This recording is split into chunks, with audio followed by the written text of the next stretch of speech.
would be happy to oblige this request, especially since her plays provide so much social well-being, but Lydia is not overly pleased with committing herself to pay back a loan by consuming less in the future. She prefers to work extra hours now to earn the right to the extra consumption right away. The astute reader may realize Lydia could petition that her playwriting is socially beneficial and overtime work, but suppose that is rejected by the drama industry. So Lydia puts in a proposal to the Plant Facilitation Board requesting sufficient overtime to warrant the extra consumption. She would prefer to take less time for lunch and come in early or work later each day rather than working on her days off or evenings, since that is when she works with her drama group. Once John Henry's plan is settled and the time comes to assign tasks, Lydia's proposal is considered. Confident. No one will protest. Lydia works hard, has made few previous special requests, and the John Henry workers are the first to enjoy her plays. Facilitation workers assign Lydia the extra time subject to approval by the council as a whole. Matthew also requests extra work because, like last year and the year before, he wants to ask for an above-average consumption bundle. Matthew wants to do the work an extra half-hour a day 3 times a week, for as long as needed. Facilitation workers doubt, however, that others will want to juggle their work schedules to help Matthew still again, so they ask if he'd be willing to come in Sundays to clean as his additional work. Matthew balks, and his request goes unincorporated into the Facilitation Board proposal of work assignments at John Henry. Although Matthew later argues his case to the council, its response is the same as the facilitation workers. He appeals, to no effect, turns down the compromise offer to do overtime on Sundays, and decides to look for a different primary workplace. In the meantime, he goes without the above-average consumption he wanted. Evaluating and bartering. During the period allowed for preparing the third proposal, Sally decides the gap is so large between what the steel industry as a whole has proposed and what consumers have initially demanded that filling the demand would require a significant increase of steel production, either by placing a considerable burden on current workers, or by necessitating the transfer of many workers from other areas, with disruptive effects. Sally, like many other steel workers, decides to investigate the reasons for the high excess demand before putting in her third-round proposal. Of course, Sally is quite familiar with how John Henry steel is used. She has a good overview of the whole economy and the role steel plays. She thought the Facilitation Board's estimate of a 3% drop in demand for this year, given the long-term switch from steel to new high-tensile alloys, was reasonable. Therefore, when she first heard it, Sally believed the high demand must have been because some town or city was making a huge request related to a major construction project, and that town or city would modify its request quickly once they were made aware of the excess demand for steel. She didn't do any serious checking on demand, only on supply, to make sure that John Henry was keeping pace with other plants. But now she becomes interested in components of demand because they are dramatically diverging from expectations. Sally's first step is to set aside a couple of hours one evening to use one of her work complex's main database terminals to conduct her inquiries. She begins by checking information regarding current proposals for steel supply and demand, including a comparison of current demand proposals with last year's final figures and with the Facilitation Board's most recent predictions. Next, Sally looks at a breakdown of demand by industry and region to see the roots of the increase. There could have been a generalized increase in demand for all products requiring steel, but that would contradict the downward trend in steel use. Sally finds that the demand jumps were common to quite a few regions, but not all, and primarily centered in 2 industries. Apparently, citizens in northern regions made unusually high demands for automobiles, while people generally were making requests for refrigerators that were at least 4% higher than anticipated. Because Sally herself had not made any such requests, she wonders what reasons might be at work. With a 10% increase in automobile requests in the northern regions, it seems likely she could find the explanation with a few well-conceived inquiries. Thus, Sally next requests a sequence of printouts including the average commune and per capita request for automobiles in the relevant regions as well as the national average, The average for other regions, last year's national average, the projection for this year, a summary of all changes in this year's car models, and a similar summary of changes in refrigerators. With this information, Sally sees that new cars have innovations that make them more economical than last year's models for travel in the snow, and she is annoyed that facilitation workers didn't sufficiently foresee increased demand in heavy snow regions. There is no corresponding improvement in refrigerators that would explain a 4% jump in demand. Sally checks the reasons people gave in a few representative communes and discovers an inordinate number of people claiming their refrigerators were out of service. Further research shows that a refrigerator model introduced 5 years ago is now showing signs of low durability, leading to the high requests for replacements. In light of her findings, Sally recalculates her own proposals for production, scaling things up more than she had initially intended, but not quite as much as consumers sought. She feels the refrigerator need is urgent, but some of the people in the cold regions will simply have to manage without new cars. She also adds her comments to the qualitative database. Sally is eager to see whether facilitation board workers will come to similar conclusions in their new projections, and is gratified when their explanations are released. They did perceive the same causes of high demand and elevated their projections for production of steel only a bit more than Sally had thought warranted. Differential productivity in competing steel plants. One of the more interesting differences between John Henry's plan and Northstar's is that John Henry varies dramatically from the productivity norm for its industry. Publishing companies are all able to attain comparable productivity, and any publisher producing below average output per unit of input has to have acceptable reasons for doing so. Some steel plants, however, have technologies neither as pleasant to work with nor as efficient as others, because the yearly fall in demand for steel makes retooling all existing plants inadvisable. The new capacity would just lie idle some years down the road. Instead, selected old plants were only modestly improved in the expectation that before long the plants would be closed or converted to other uses. The few plants needed to provide the lower steel demand projected for the future were retooled extensively, but plants like John Henry were only minimally updated. Thus, during the year's planning, John Henry's old technology cannot approach the productivity of the completely retooled plants, or even the industry average. The point, of course, is that whereas in an employee-managed market economy workers at the old plants would suffer lower incomes due to their plants' lower capabilities, in a participatory economy no such penalty would arise. Daily decision-making at Jesse Owens Airport. The above discussions of Northstar and John Henry illustrate the main contours of some ways of conducting participatory planning within workplaces. Of course, as we have said before, these are not the only ways. Other plants might have other rules and methods. There is much room for variation depending on the priorities, interests, inclinations, and circumstances of any workers' council. In any case, making overall planning decisions is not the only sort of policy process required for an economy to work. Every day there are countless choices to make regarding how workers meet their production commitments.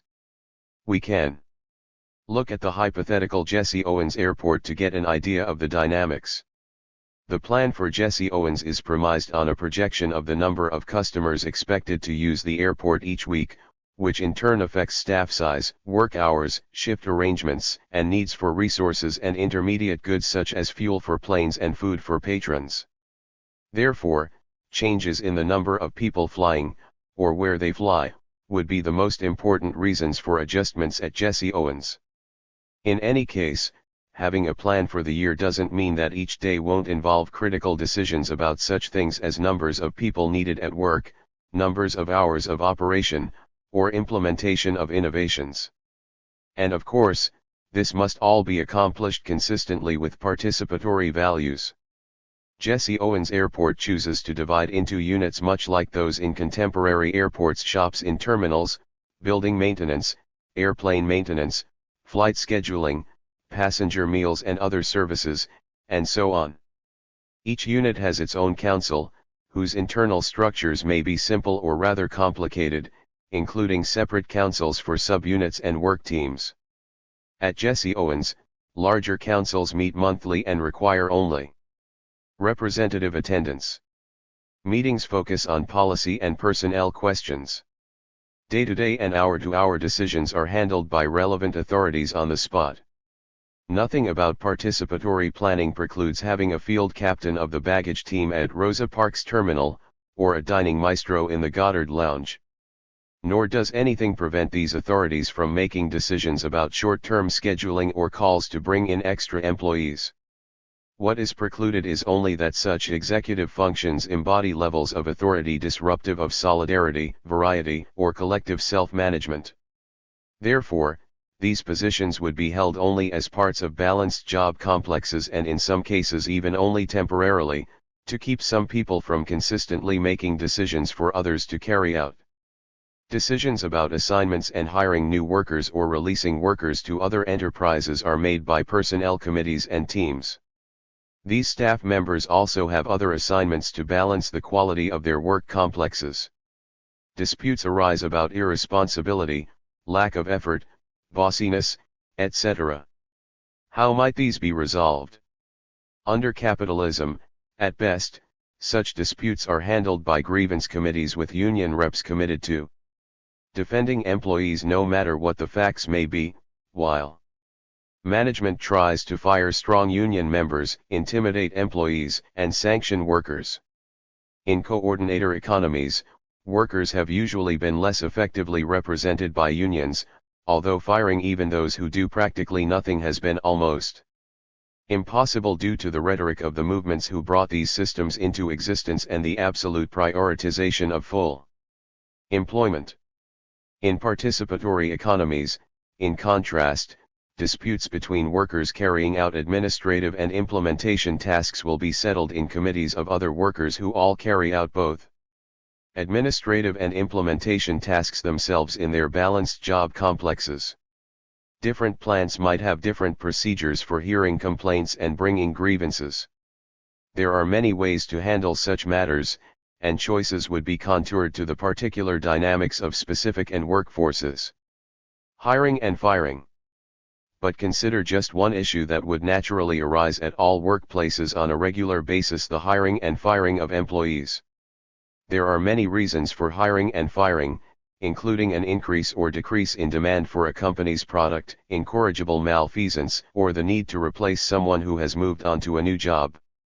There would therefore be self-chosen movement of people among workplaces in a Parecon, just as in any non-totalitarian economy. How could this be handled? Each workplace, we hypothesize, envisioning how they might choose to fulfill guiding participatory economic principles, has a personnel committee. Some committee members would mediate interpersonal disputes and problems with employees' personal work habits, others would process requests to change assignments within the workplace, and still others would process requests for transfers and hire new personnel. Moreover, the last function would be greatly facilitated by industry and regional employment facilitation boards, or EFBs. Each workplace would communicate its expected needs for new employees and/or notice of employees wanting to leave to industry and regional EFBs, which would in turn regularly provide information back to personnel committees in workplaces. All this information would also be publicly available. Say that Jackie wanted to leave her job at Jesse Owens Airport in Boston to move south. She would report this to her personnel committee so they would know she was thinking of leaving, and contact the appropriate EFB to find out about available jobs. Although she could go any time she liked, if she wanted to remain in airport work, then for the benefit of her workmates she might agree to leave in tandem with some other individual's transfer to Boston. Or, more flexibly, she might agree to leave whenever there was an opening she wanted to fill at a southern airport and there was a potential employee available to fill her role at Jesse Owens, whether a new worker just out of school, or a transfer from the south, or someone else. Alternatively, if fewer employees are needed at Jesse Owens, the personnel committee would work with EFBs to come up with a list of new places they could confidently apply and organize a process whereby people could decide if they wanted to volunteer to transfer. Involuntary transfers would sometimes be necessary in a Parecon as in all economies, but they would occur far less often than in other economic systems. A Parecon would not have the type of boom and bust cycles that plague market economies. The need to shift employees would always arise from the need to move people from one industry or workplace to another due to shifting preferences for outputs, rather than from a need to lay off workers in general. Any general decrease in total work required would be shared by all workers in the economy as a welcomed reduction in work hours or work intensity, not confined to a few as dreaded unemployment. Also, balanced job complexes and remuneration for effort means that much of the pain we associate with transfers would be absent in participatory economies. There is every reason to expect more people to be willing to transfer voluntarily, since job quality and pay will not suffer in moving. Also, we believe the EFBs would be much more efficient in matching institutions and people than any system found in present economies. While labor market boards in Sweden have been head and shoulders above employment agencies and retraining programs in the US, the EFBs would have much better information available more quickly, and in particular with much longer advance notice of changes in technologies and long-term investment intentions.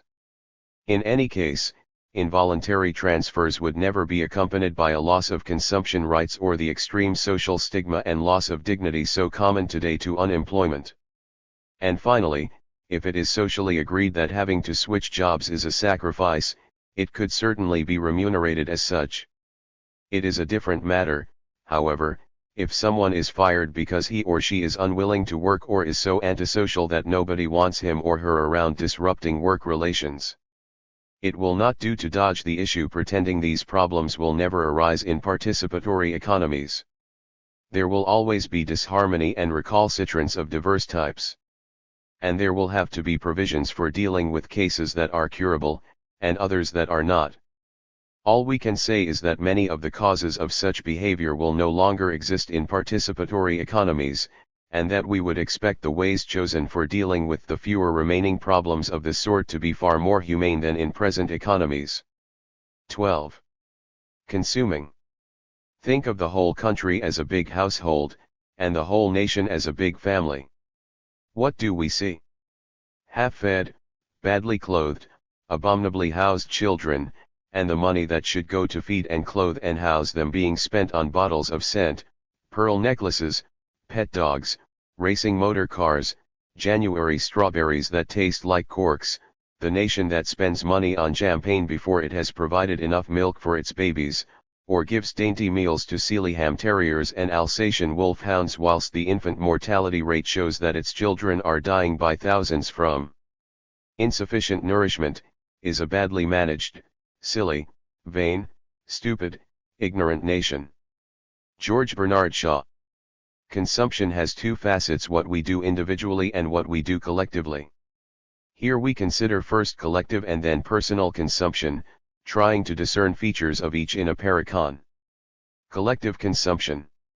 The capitalist case. How are millions of citizens of a capitalist county organized so that their different desires emerge as demands for public goods? Who decides? Who pays? We need to consider purchases of roads, schools, hospitals, parks, fire equipment, and social services. Yet, even this does not exhaust the list of things consumed collectively by members of the capitalist county we will call Jefferson Park. For example, there is the way the county looks, largely determined by its architecture. And there is the county's ecological health, determined by pollution standards and the availability of ecologically sound goods. Thus far more goods than are usually deemed public comprise the county's collective consumption. In capitalist Jefferson Park, it is officially the county government that decides on the mix of public goods and the taxes that will be levied to pay for them. But in Jefferson Park the government inevitably caters to lobbies that wield power in proportion to their wealth. Traffic lights are erected and streets repaved in upper and middle class areas. Toxic wastes are dumped near the ghetto. County government also determines the location of public and private buildings by setting zoning ordinances in response to pressure, with wealth being more important than numbers of voters. Consider hospitals. How many are in capitalist Jefferson Park County? How are they designed? What ailments do they treat? The number of private hospitals established depends on whether they attract investors, which in turn depends on the county government's efforts to provide services. The number of public hospitals established depends on the county budget, which is in turn affected by the tax base held hostage by business.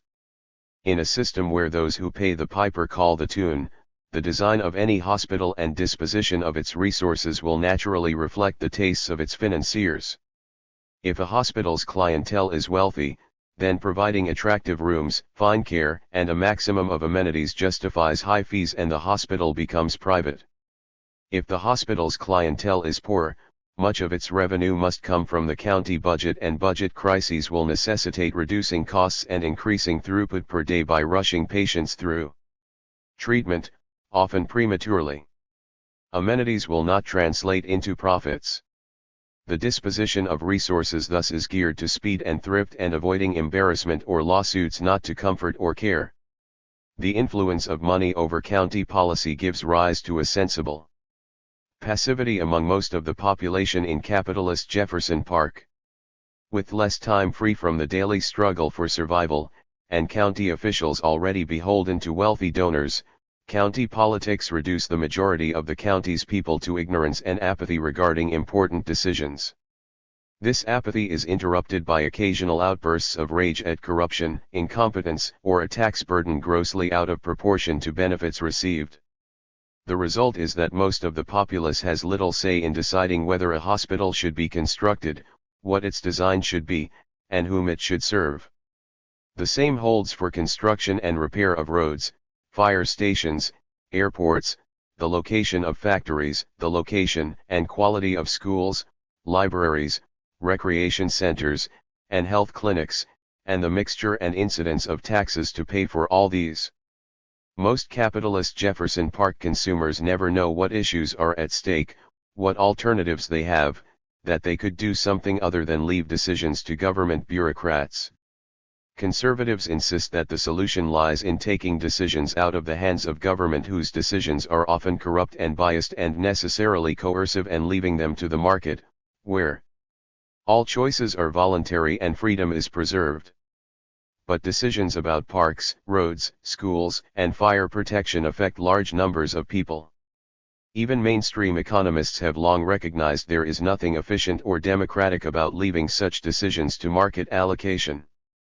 Such decisions should be collectively made, preferably in a way that properly values available options and guarantees everyone an equal and effective opportunity to participate without wasting their valuable time.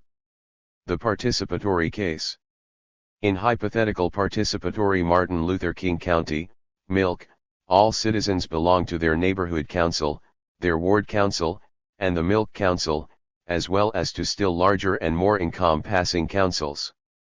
With this structure, not all ward or county council members need to attend all ward or county council meetings.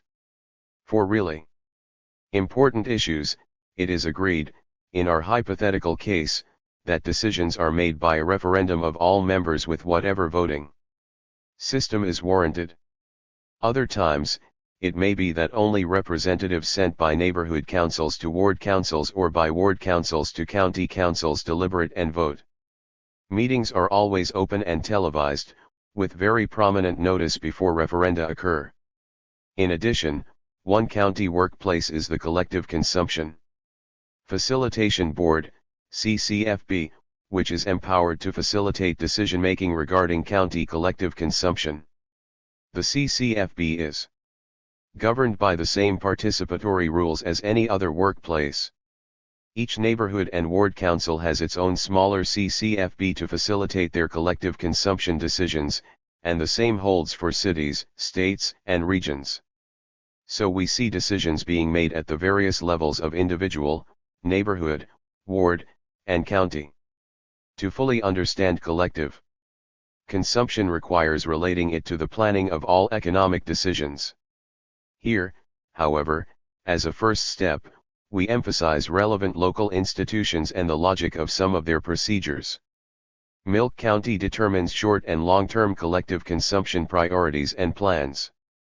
It chooses between projects like new athletic complexes, cultural centers, hospitals, schools, and bus systems, or no new efforts at all. The county council makes decisions by referendum of the whole council, using methods they agree on for a variety of proposed projects. Competing collective consumption alternatives arise out of communications between the CCFB and county council representatives or just messages from neighborhood councils. Again, we are not trying to provide a detailed blueprint that must be adhered to by all Parecons, not only because most of the details of a new economy will only be learned via the experience of creating it, but also because there will be no such detailed universal blueprint. Different Parecons in different countries and different workers or consumers. Councils in a given Parecon can in many instances arrive at different approaches even for doing similar things, depending on their histories, situations, and preferences. It is only the broad values and the overarching structures that are universal from Parecon to Parecon and within one Parecon from unit to unit. At any rate, in this hypothetical descriptive account of a particular Parecon's operations, the CCFB has data about the prior year's plans as well as projects that were not approved last year. A first set of options includes a continuation of plans in progress, a listing of other plans previously desired but delayed, and a list of proposals for possible new collective consumption projects received by the CCFB throughout the year from neighborhood councils, individuals, and workplaces. Participatory planning procedures then refine these many possibilities into more precise options or pass them up to more encompassing councils for choices to be made by appropriate voting procedures. Although additional participation by citizens requires that more of their time go to managing collective consumption than under capitalism, it is less time than they previously spent compensating for the ills induced by profit-motivated decisions. In the same way that the county determines its collective consumption preferences, ward and neighborhood councils consider such issues as further improving local daycare facilities, scheduling food delivery, reseeding neighborhood parks, changing pool schedules, building a new movie complex, and enlarging the local library. Neighborhood CCFBs facilitate such decisions by listing options and enumerating their likely effects. Instead of the whole county participating, it is agreed that insofar as these decisions have an overwhelmingly local impact, only members of the affected ward or neighborhood will cast ballots, though ultimately each neighborhood's plan is summed into the plan for the whole county, and then summed into the plan for the whole society, and processed through participatory planning, with the possibility of other constituencies weighing in as they are affected. The difference between capitalist Jefferson Park County and participatory Martin Luther King County should be clear. In the capitalist case, collective consumption succumbs to the will of government bureaucracy and powerful private interests. The definition of options and their refinement into final choices rests with professionals subject to pressure from private lobbies. Most citizens are estranged from decisions, since the process and outcomes accommodate only the wills of powerful elites motivated by a desire to maximize their own profits and status. In Martin Luther King County, individuals, neighborhoods, and interest groups submit ideas for collective consumption projects. Workers serving on the CCFB refine these options into coherent possibilities whose effects can be compared. Their workplaces are structured so that CCFB workers have no economic vested interests channeling their work, and in any event, final collective consumption is debated by everyone who wishes to participate and final decisions are made by democratic procedures sensitive to the different effects decisions may have on different constituencies. But what about individual consumption in capitalism and in a Parecon? Individual consumption. The capitalist case. In capitalism, shopping is the quintessential activity. Live to shop. Shop till you drop.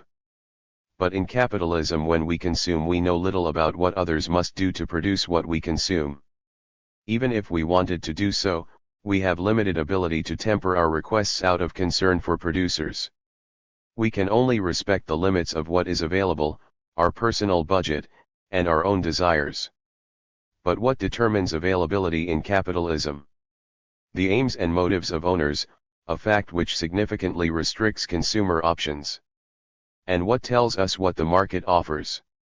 Packaging, advertising, and word of mouth, none of which is entirely trustworthy. And what determines our budget? Wages, income, and other forms of grossly unequal wealth. And what additional pressures influence us to buy more of this or that?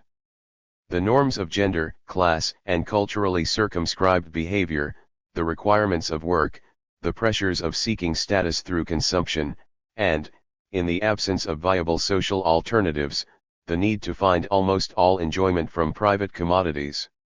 The absurdity of consumption under capitalism is difficult for those of us living inside the system to recognize. In The Dispossessed, Avon, 1974, science fiction writer Ursula L. Le Guin has a character named Shevek who comes to Earth from a moon habitat devoid of consumerism to visit a capitalist shopping mall. His reaction is as follows. Mtnavia Prospect was 2 miles long, and it was a solid mass of things to buy, things for sale. Coats, dresses, gowns, robes, trousers, breeches, shirts, umbrellas, clothes to wear while sleeping, while swimming, while playing games, while at an afternoon party, while at an evening party, while at a party in the country, while traveling, while at the theater, while riding horses, gardening, receiving guests, boating, dining, hunting, all different, all in hundreds of different cuts, styles, colors, textures, materials. Perfumes, clocks, lamps, statues, cosmetics, candles, pictures, cameras, hassocks, jewels, carpets, toothpicks, calendars, a baby's teething rattle of platinum with a handle of rock crystal, an electrical machine to sharpen pencils, a wristwatch with diamond numerals, figurines and souvenirs and kickshaws and mementos and gewgaws and bric-a-brac, everything either useless to begin with or ornamented so as to disguise its use, acres of luxuries, acres of excrement.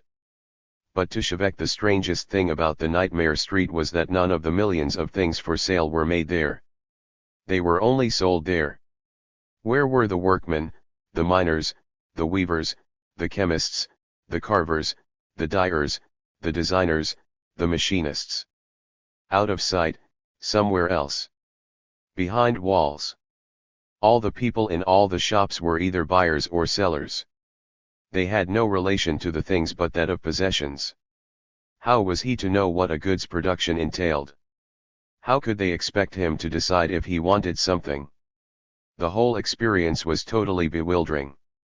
The participatory case. Citizens in Milk County have a wide variety of living arrangements. Some live alone, some in couples, some with a partner and children, some in communes. Some live with a few friends and others live in co-housing communities where many dwellings band together as a larger whole to collectively share various resources and responsibilities. All these different kinds of living units and many others, no doubt, are part of neighborhood consumption councils. As one of the more collective forms of living group, what might a co-housing community be like? The hypothetical Emma Goldman community, e.g., might have 67 members, of whom 35 range from a few months to 17 years old. Of the 32 adults, 24 are coupled and 8 uncoupled. 8 of the children have biological parents living as a couple in the complex. Another 12 have both biological parents living in the complex but not coupled.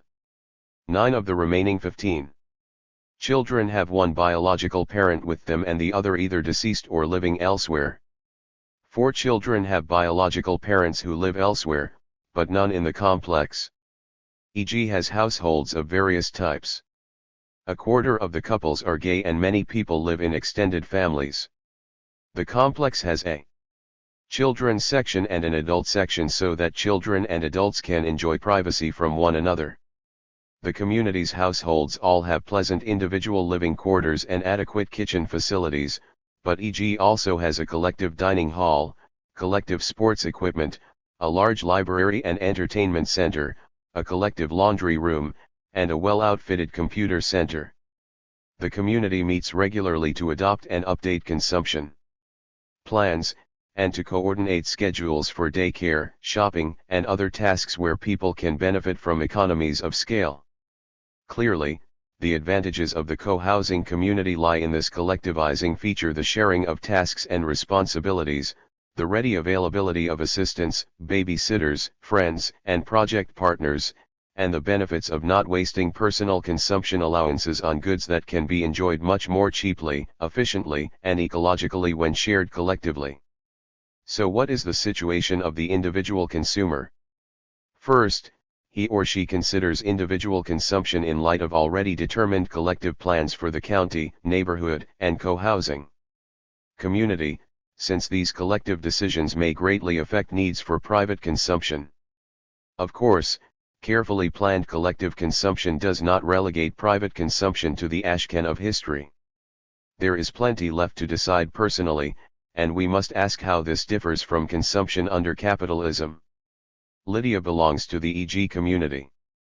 She likes it because its membership, which changes as some people leave and others are accepted by a vote of the whole complex, is in tune with her own tastes. As with most communities, there is no smoking. People of diverse ages, sexual preferences, and cultural backgrounds are included. Most of the members of EG are into theater, film, music, or writing.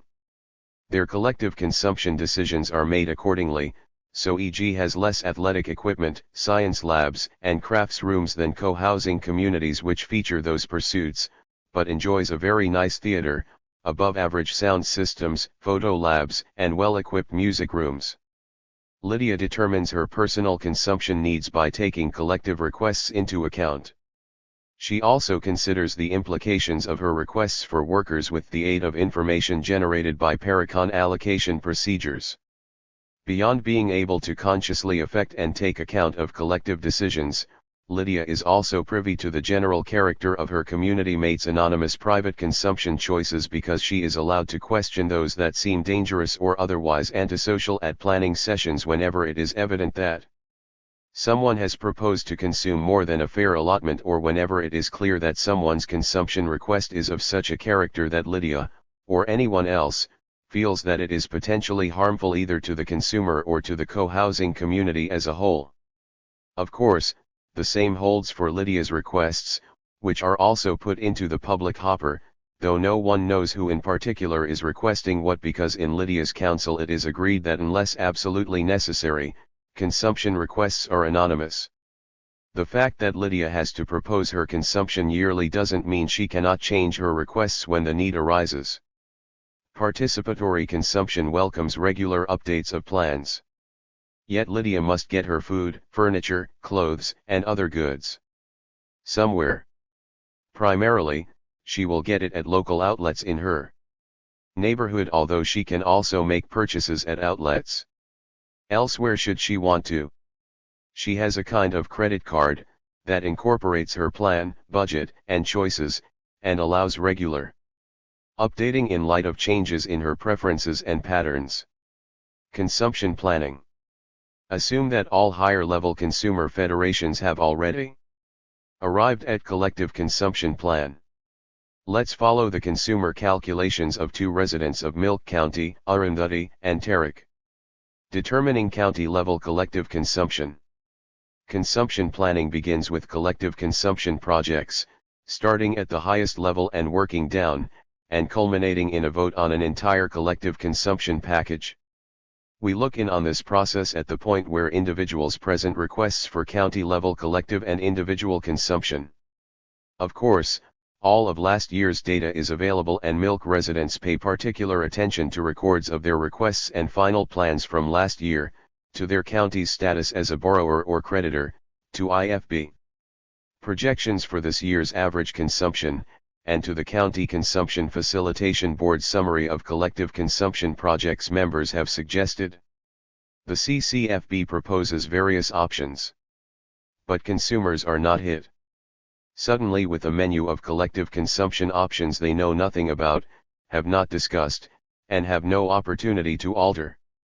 On the contrary, consumers are periodically informed regarding the formation of these proposals and can intervene at any time with comments, suggestions, and alternate proposals of their own. For having spent time evaluating the various CCFB proposals, each living unit discusses them, suggests alterations, and registers preferences. Individuals weigh the benefits of proposed collective consumption requests against their estimated social costs and estimates of county consumption within their region. People also consider the implications for individual consumption of collective consumption for which they will be charged their fair share. For example, Arundhati, who lives with her husband and their 3 children as members of e.g. co-housing community, considers how options vary in terms of their social costs and benefits. She considers how much a new county cultural center would reduce the need for personal cultural products, what strains it would place on workers, and how much it would diminish each county resident's personal consumption budget. Of course, a particularly large county collective consumption request need not reduce individual consumption budgets drastically in the same period. The debt to society can be spread over time through county borrowing and saving. This is not only reasonable but essential if any large-scale collective consumption is to occur. In any event, Arundhati and others deal with these issues with the aid of the information made available by the CFBs and computers that quickly and conveniently provide information on the implications for average consumption bundles and make comparisons with other units and past plans. Consumers manipulate software that helps them evaluate the implications of alternative collective consumption choices. For example, Arundhati can see data describing how a new community athletics center would reduce what is available for individual consumption but permit greater access to exercise equipment, basketball and volleyball courts, pools, etc., for herself, her husband, and her children. After receiving feedback from all the households that make up the county council, the CCFB modifies its list of proposed collective consumption projects and resubmits it for households to consider. After discussion, each household ranks the revised proposals, including explanations for its preferences.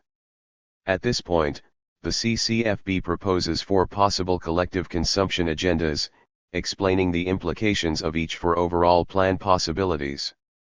Households, co-housing communities, and other living units then vote on the 4 collective consumption bundles, dropping the least popular, with each vote until one remains. This voting is live. Living units and representatives are linked by computer and TV hook UPS so that votes can be inclusive and tabulated immediately. In this example, as in most other voting procedures, representative structures facilitate making amendments to incorporate as many viewpoints as possible. Then all citizens can vote on the amendments because of the speed with which votes can be tallied. The above is but one possibility. But there is no one right way to undertake collective consumption. Different counties would employ different procedures. Guidelines for transparency, participation, self-management, and proper valuation are the universals. Once Milk and other counties have settled on their collective consumption requests, these can be massaged in light of one another and summed into state and national collective consumption requests. Rather than pursue that in detail, next we describe how neighborhood and personal consumption requests can be developed. Determining personal consumption proposals. Since neighborhood collective consumption mirrors the logic of county collective consumption, we move to personal consumption requests. To develop a personal consumption plan, Tarek consults the LFB's estimates of indicative prices, assessments for collective consumption for members of his neighborhood, and average personal consumption estimates, and settles on a borrower/loaner status. To simplify, similar products of comparable quality are grouped together so Tarek needs to express preferences for socks, but not for colors or type of socks, for soda, books, and bicycles, but not for flavors, titles, or styles of each. Statistical studies enable facilitation boards to break down total requests for generic types of goods by the percent of people who will want different types of records, soda, or bicycles. There are no competing companies producing products, only product industries. Creating diverse styles and qualities of goods for different purposes, all with the intention that everyone get what is best meets their needs. Tarek has underconsumed relative to his allowance in the past 2 years and has decided to even up the balance a bit this year. On the other hand, his county, milk, has requested a higher than average county collective consumption bundle, some of which is being borrowed, but some of which will be paid for now by reducing the consumption of milk residents this year. Tarek knows there is no point being too modest in his initial proposal. The iteration process will compel him to lower his final request as necessary.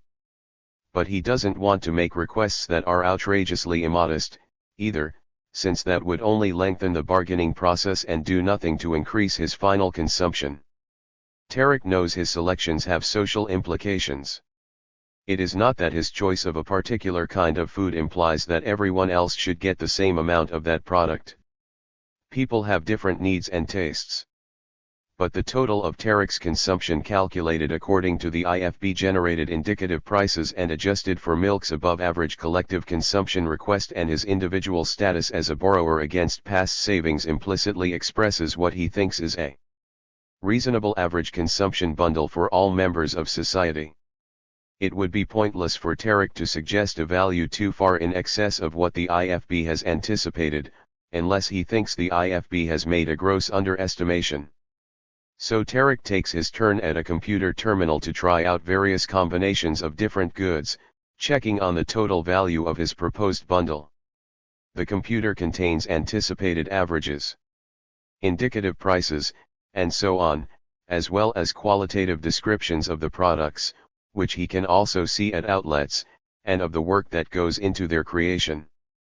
The information helps Tarek assess whether rote or dangerous methods are employed to produce the goods he wants. Tarek knows that if he requests a lot of goods that require work at below-average job complexes, he is implicitly changing the societal average work complex and his own labor requirements. Self-interest and collective solidarity argue against such a request unless he thinks the benefits of consuming the good in question are worth the extra drudgery. In any event, getting detailed information about production relations only requires a few minutes. As Tarek completes his first proposal, so do other consumers, and all are submitted to the Societal Planning Data Bank where they are collected and processed by IFBs. New summaries are presented, including updated projections of anticipated indicative prices, average consumption, and the current status of each good, all to be discussed next chapter. 13. Allocating. Freedom is not merely the opportunity to do as one pleases, neither is it merely the opportunity to choose between set alternatives.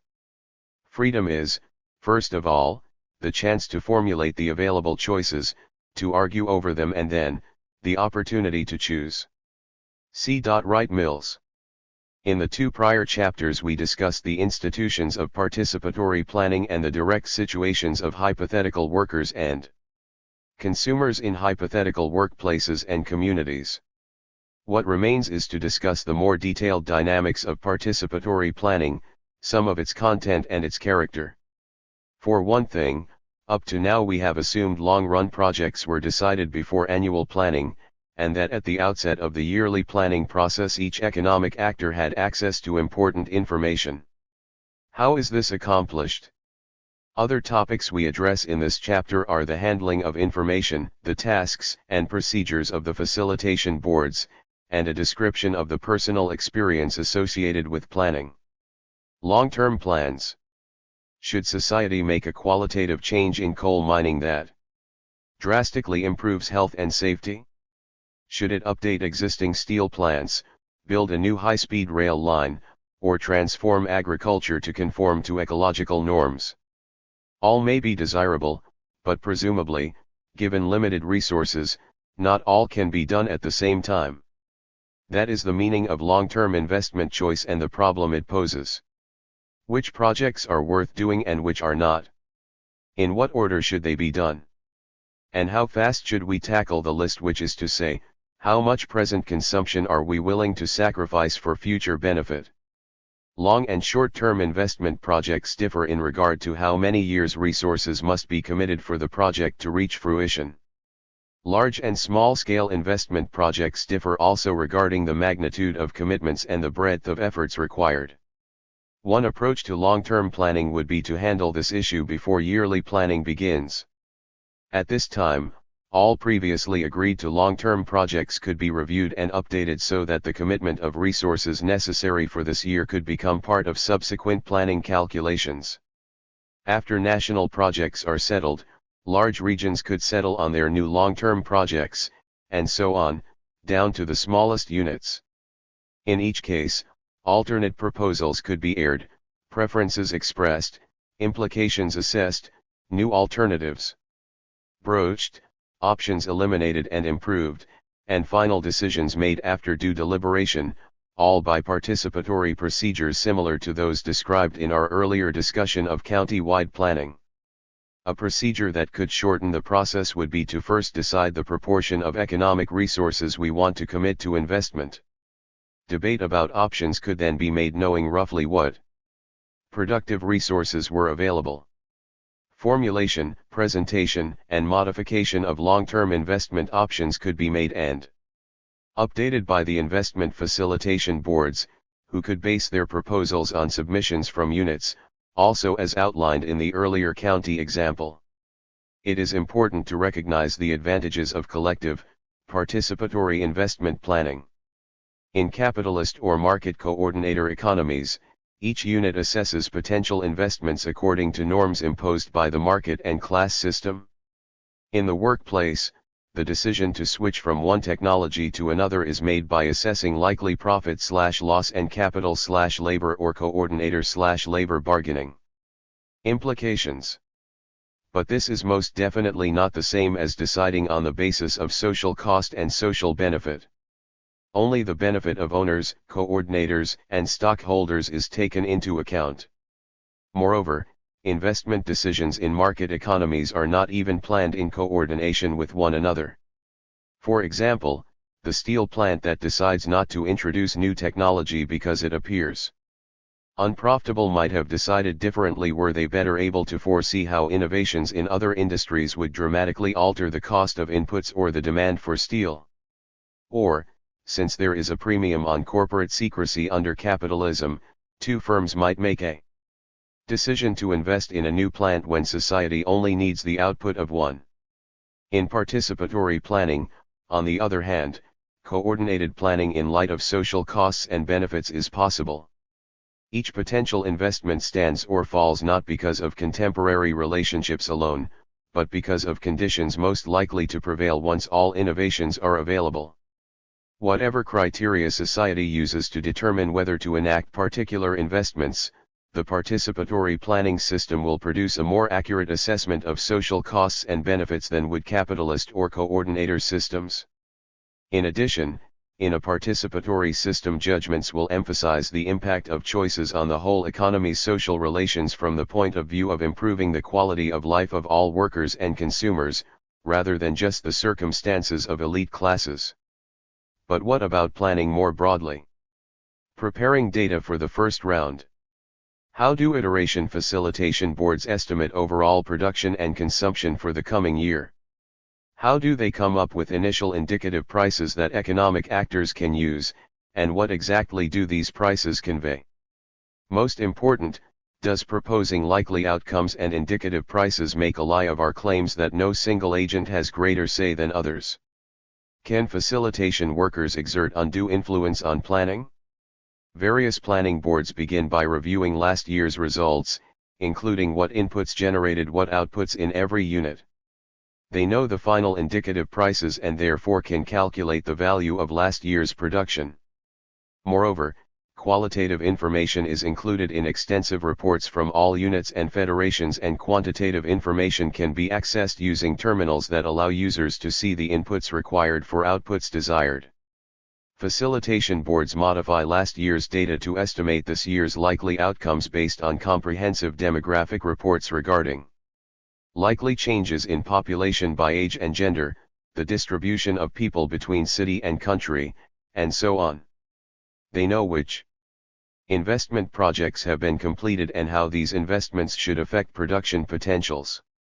As a result, facilitators can make educated guesses about changes in production work levels and indicative prices.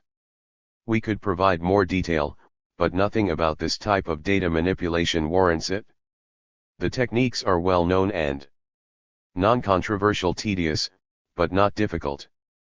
Facilitators are merely taking last year's data and massaging it in light of projections about investments that have come to fruition, growth of the labor force, and changes in tastes, the latter being estimated from last year's interchanges and from polls of particular constituencies. Facilitators could follow only prescribed steps for massaging their data, or they could take some latitude for discretionary and hopefully creative adjustments. In the former case, facilitators would have no ability to influence outcomes, but might provide less than the best possible guesses. In the latter case, there is greater risk of subjective bias, but also potential for better projections. We will talk more about this trade-off later when we discuss examples, but here we make 4 preliminary observations. 1. It is hard to see any way facilitation board workers, whom we call facilitators for short, could gain by maliciously biasing data even if they went about their work without supervision. 2. The choice between using more flexible but also more subjective techniques and using less flexible but also less creative techniques lies in the hands of society, not facilitation board workers. 3. There is no reason facilitators' discretionary calculations could not be checked by anyone who wished to. 4. Facilitators' projections are, in any case, only guidelines to help economic actors make decisions. Facilitators themselves don't make any production or consumption proposals, other than their own, nor do they revise, veto, or approve any proposals, other than their own. Indeed, facilitation could be automated, with computers taking last year's data and altering it according to rules that tell what changes to make. Facilitators would then only update the program rules as they better understand how variables affect one another. A less formulaic approach would allow facilitators to use their experience to refine automatic projections. But in either case, facilitators make no decisions about what the economy will do. They only provide information whose formulation is open to public scrutiny and which economic decision makers are free to ignore if they mistrust it. At the outset of planning, everyone in society has access to projections for indicative prices and production and consumption at every level, including summaries of related assumptions. Individuals use this information as they please in developing their own plans for the year. It is therefore hard to see how facilitators could bias outcomes even if society chose, as we think wise, to give them leeway in their means of calculation and projection. Of course, facilitators, like all other workers, have balanced job complexes and are remunerated only for effort and sacrifice. Revising data in subsequent iterations. The tasks of facilitators in subsequent iterations are not particularly complex. After each economic council and federation submits its first proposal, facilitators respond by preparing new data for the coming round. They no longer have to guess based on last year's results. Once this year's initial proposals are in, IFBs calculate the excess demand or supply for every good and accordingly adjust the indicative price of each good up or down. There is room for practical experience and artistry in making the indicative price adjustments, or, if preferred, the changes could be made according to fixed rules. In either case, not every price must be adjusted by the same function of its excess demand or supply. One possibility is that IFB workers with experience in particular industries or with qualitative information indicating whether proposals are relatively soft or hard could expedite convergence by discretionary, informed adjustments. But in any event, in early rounds, IFBs only summarize qualitative information in data banks for councils to assess, calculate excess supply and demand, adjust indicative prices, and revise projections of predicted final outcomes. The updates of predicted final outcomes are still guesses, but they are based on more information with each new round of planning. Reports of excess demand and supply and qualitative information, however, are a matter of accurate record keeping. It is important to note, however, what it is that facilitators would be updating in each round. Before planning commences, IFBs use last year's results, including information about investment projects, polls taken during the year, and various demographic data to project anticipated results for the coming year. Of course, actual initial proposals will not be identical to IFB projections. Once the year's planning begins, IFBs are revising information based on the most recent set of proposals submitted. So at the outset of round 2, workers and consumers receive summaries of qualitative information, new indicative prices, the percentage of excess demand and supply for every good, and new projections of what average consumption and the average social benefit to social cost ratio will be for workplaces this year. Workers and consumers use all this data, as we have discussed, to modify their requests in subsequent rounds. During the planning process, facilitation boards at different levels would regularly communicate with one another and with plant boards regarding logjams, requests that remain unusually far from expected averages, reluctance among producers or consumers to compromise, and especially changing labor requirements that require transfers of workers. But facilitators carry out only communicative tasks and never make decisions for others. Whether they do their job well affects the final plan, but it is hard to see exactly what motive IFB workers might have to intentionally bias outcomes or even how they could do it, and it is certainly possible to have oversight mechanisms. In later iterations, in addition to adjusting indicative prices and providing new projections, IFBs could generate alternative feasible plans for councils to assess and vote on. Indeed, this is the case in the version of participatory planning we have been describing. This approach would increase the potential for IFBs to influence outcomes, since in late iterations they would be actually formulating options. It is conceivable, for example, that IFB workers might present 5 internally consistent plans but not a possible plan that would actually be most preferred. But notice that the only reason for having IFBs present options for a vote is to reduce the number of iterations required to reach a final plan. It is a matter of practical convenience, and, should councils be suspicious or unsatisfied with what IFBs present, the councils and federations can always choose to continue the iterative process as they had been. In other words, this stage of the planning process can be postponed until the councils feel that the time saved warrants any diminution in the quality of results. Moreover, the idea is that this time-saving part of the procedure would only begin when the major part of the plan has already been settled on. We are talking about final moves after the essential outcome is no longer in doubt.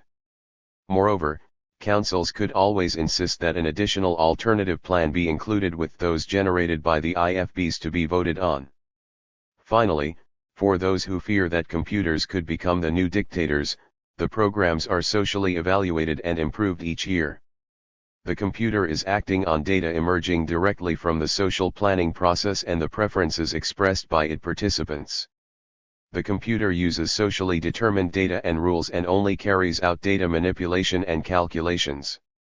Moreover, all the scenarios we have outlined for producers and consumers to make their choices allow for amendments. Neither consumers nor producers need accept computer projections. Society could have IFB workers play a substantial role in refining options to embody people's preferences, but as with other procedural choices, there is no one right way. If a society chooses a more mechanical approach, the need for special oversight to guard against bias is minimized, but planning might take more time. If IFB workers are given more leeway, the possibility of human error or bias is increased and provisions to correct for it become more important, though significant self-interested bias is hard to imagine given that facilitation workers benefit only if average job complexes or overall productivity increase, just like all other workers. But workers and consumers probably save planning time. Whatever combination of automatic procedures and human discretion is adopted for IFB work, unlike in coordinator and capitalist economies, no aspect of participatory planning is immune to social evaluation. Nor is any part of the plan finalized without being filtered through the social barter process where everyone's preferences, evaluations, and opinions interact. Nor is any individual in a position to systematically advance personal or group interests against social interests. The difference between participatory and central planning is that in the latter, planners generate the plan, submit it to those who will carry it out, get feedback about whether actors can or cannot accomplish what planners propose for them to do, and then impose a plan. More, they occupy a different class position and enjoy material and job-related advantages which can be defended and enlarged via plan choices. In participatory economics, plan workers only facilitate the process whereby workers and consumers propose, haggle over, and revise their own plan, making their own decisions. And if facilitators formulate any proposals, it is only after all the important decisions have been made. And facilitators are not in a separate class and do not have larger incomes or better work conditions to defend or advance against others' interests. Working at a facilitation board. Working at a facilitation board is not much different than working anywhere else in the economy. Work is partly conceptual and partly executionary, and work complexes are balanced by the usual approach of combining diverse tasks. IFB work may be more desirable and more empowering than average work complexes in the economy as a whole, but, if so, greater than average desirability would be compensated for just as it would in any other workplace, that is, by assignments to less desirable tasks elsewhere. Greater than average empowerment might even require rotating people in and out of IFBs after some time period, in addition to general balancing. Likewise, since working at an IFB is particularly likely to enhance people's understanding of the interlocking complexities of economic possibilities, it makes sense to rotate this work, taking the efficiency implications of experience and training into account as well. Finally, depending on society's political structures, a case can be made for working to have IFB staffs be politically balanced across a spectrum of views, avoiding any biases on that score. Qualitative information. Consumers need to be able to assess the implications of their requests for workers. Producers need to know why consumers want what they are working on, not only so they can feel good about their contributions, but also to decide how hard they want to work. In addition to quantitative estimates of social costs and benefits, average incomes, and average benefit/cost ratios, producers and consumers also need access to qualitative, descriptive information. Consumer and producer councils can easily write up qualitative summaries of the work they do and the motives for their consumption requests. There is no sense overdoing it. There is no point in everyone saying, "I want milk because it is nourishing." Producers would provide a general description of the quality of work involved in their workplace as well as the desirable and undesirable traits their particular kind of work tends to generate. Consumers would concentrate on explanations of unusual requests. But people trying to assess their own choices in light of other people's qualitative descriptions would want access to summary information at the level of producer and consumer federations. So the tasks are: 1. To develop a database system allowing easy access to all this information. 2. To aggregate the information from lower units into federation-level summaries. Can we imagine an effective way to do this? First, individuals would need keys to extract qualitative information. I would go to a console, and say, "Let me see what goes into producing such and such good." Or what is work like in such and such an industry, or what is generating the high consumer demand for refrigerators, or why does a particular neighborhood want so many more bicycles than the national average. We could also ask, what are the strengths and weaknesses of such and such a product? If we think of all the money spent yearly in the US on advertising, most of which is misinformation, we can see that the information system we need may not be such a burden on time and resources after all. Indeed, it may require significantly less than the total resources and energies currently allotted to less comprehensive and less truthful, though more repetitive and wasteful advertising. Though the information handling capabilities of such a system would have to be quite powerful, Only the system scale distinguishes it from databases already used in offices all over the country. The problem of storing and accessing descriptive information is nothing new for programmers, nor is establishing a system for easily updating or otherwise refining such a database, giving it a simple query system, or having it provide averages. Moreover, even for a large country, the system we need would not require much more memory and handling than systems currently in use by large credit card companies. For the most part, IFBs would oversee the qualitative database system. Summarizing large numbers of individual reports would be demanding, but like other tasks it could be organized to minimize the likelihood that IFBs would accidentally much less intentionally bias the Information Council's use. Part 4. Criticism of Parecon. First they ignore you. Then they laugh at you. Then they fight you. Then you win. Mahatma Gandhi. A judge is a law student who marks his own papers. H.L. Mencken. Any economy must allocate goods and resources. Different ways of accomplishing this will naturally differently affect who does what, who gets what, and what will be produced, consumed, and invested. Someone who believes that civilization is best served by pitting people against one another will opt for allocation via competitive markets. Someone who thinks complicated decisions are best made by experts who should be materially rewarded for their expertise will opt for central planning. In either case, according to most economists, these are the only feasible allocation procedures. We claim this impossibility theorem is little more than self-serving prejudice, and to prove it we have described how consumers and producers could participate cooperatively in planning and coordinating their joint endeavors. Without central planning and without markets, can people take control over their own lives, care for one another, and act to enhance their own situations and the situations of their fellow citizens? Can we have an allocation system that promotes solidarity by providing information necessary for people to empathize with one another and by creating a context in which people have not only the means to consider one another's circumstances but also the incentive to do so? Can we have an allocation system that promotes variety at the same time that it creates balanced job complexes and egalitarian consumption opportunities? Can we have an allocation system that promotes collective self-management by permitting every worker and consumer to propose and revise her/his activities? Can we develop an allocation system that promotes equity rather than class division and hierarchy? Other economists deny that all this is possible, but advocates of Parecon believe economic activity can be made equitable by ensuring that desirable and undesirable tasks are shared equally.